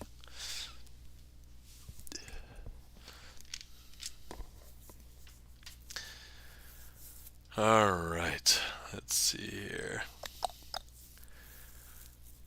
All right. And that we will call a stream. All right, let's go find somebody to raid.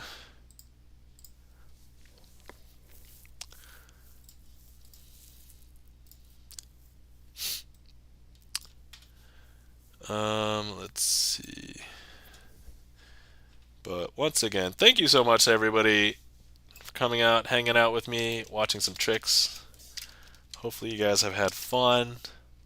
I greatly appreciate everybody's support and hanging out, just being here. I definitely did a lot more tricks tonight than I did last week.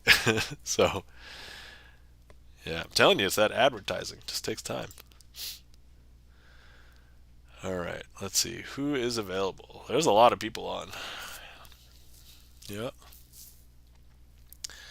Always fun here. I appreciate you. Thank you, checking the gaff meter. I appreciate you too. Let's see. Yeah, normally I raid out to a musician friend. So let's see who it. Oh, hold on. I don't know if I've ever rated this person, and they don't have many viewers right now. Did they just start? Or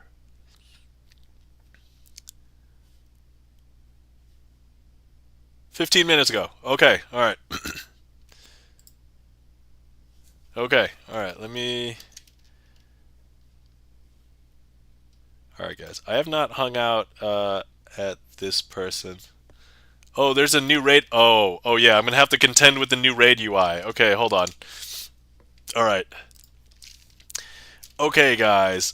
I'm gonna have to contend with a new raid UI. So let me do this. We're going to attempt to raid Aiden Somerville. So I haven't really hung out too much at Aiden Somerville's, but I've lurked a little bit and raided in a couple of times.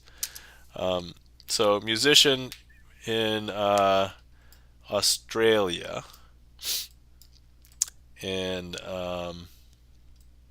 so I think he plays guitar and piano. Oh, user inter. I didn't get a thing, so it looks like everything's okay. Oh, thank you for doing the sub raids. And then if anybody is left behind, there's that. I don't know. Raid seems fine to me. Okay. All right. Everybody, thank you so much for coming by. Hopefully you had fun. I had a great night. So thank you. Great seeing you all. Take care of yourselves. Remember to hydrate, stretch, and I did do the raid command instead. Yes, is that the thing? Because that's all I've ever done. I've only raided using the raid command. So I guess that's all I'm doing. All right, cool. Oh yeah, I never use the raid button. I've only used the raid command ever since I have streamed. So yes.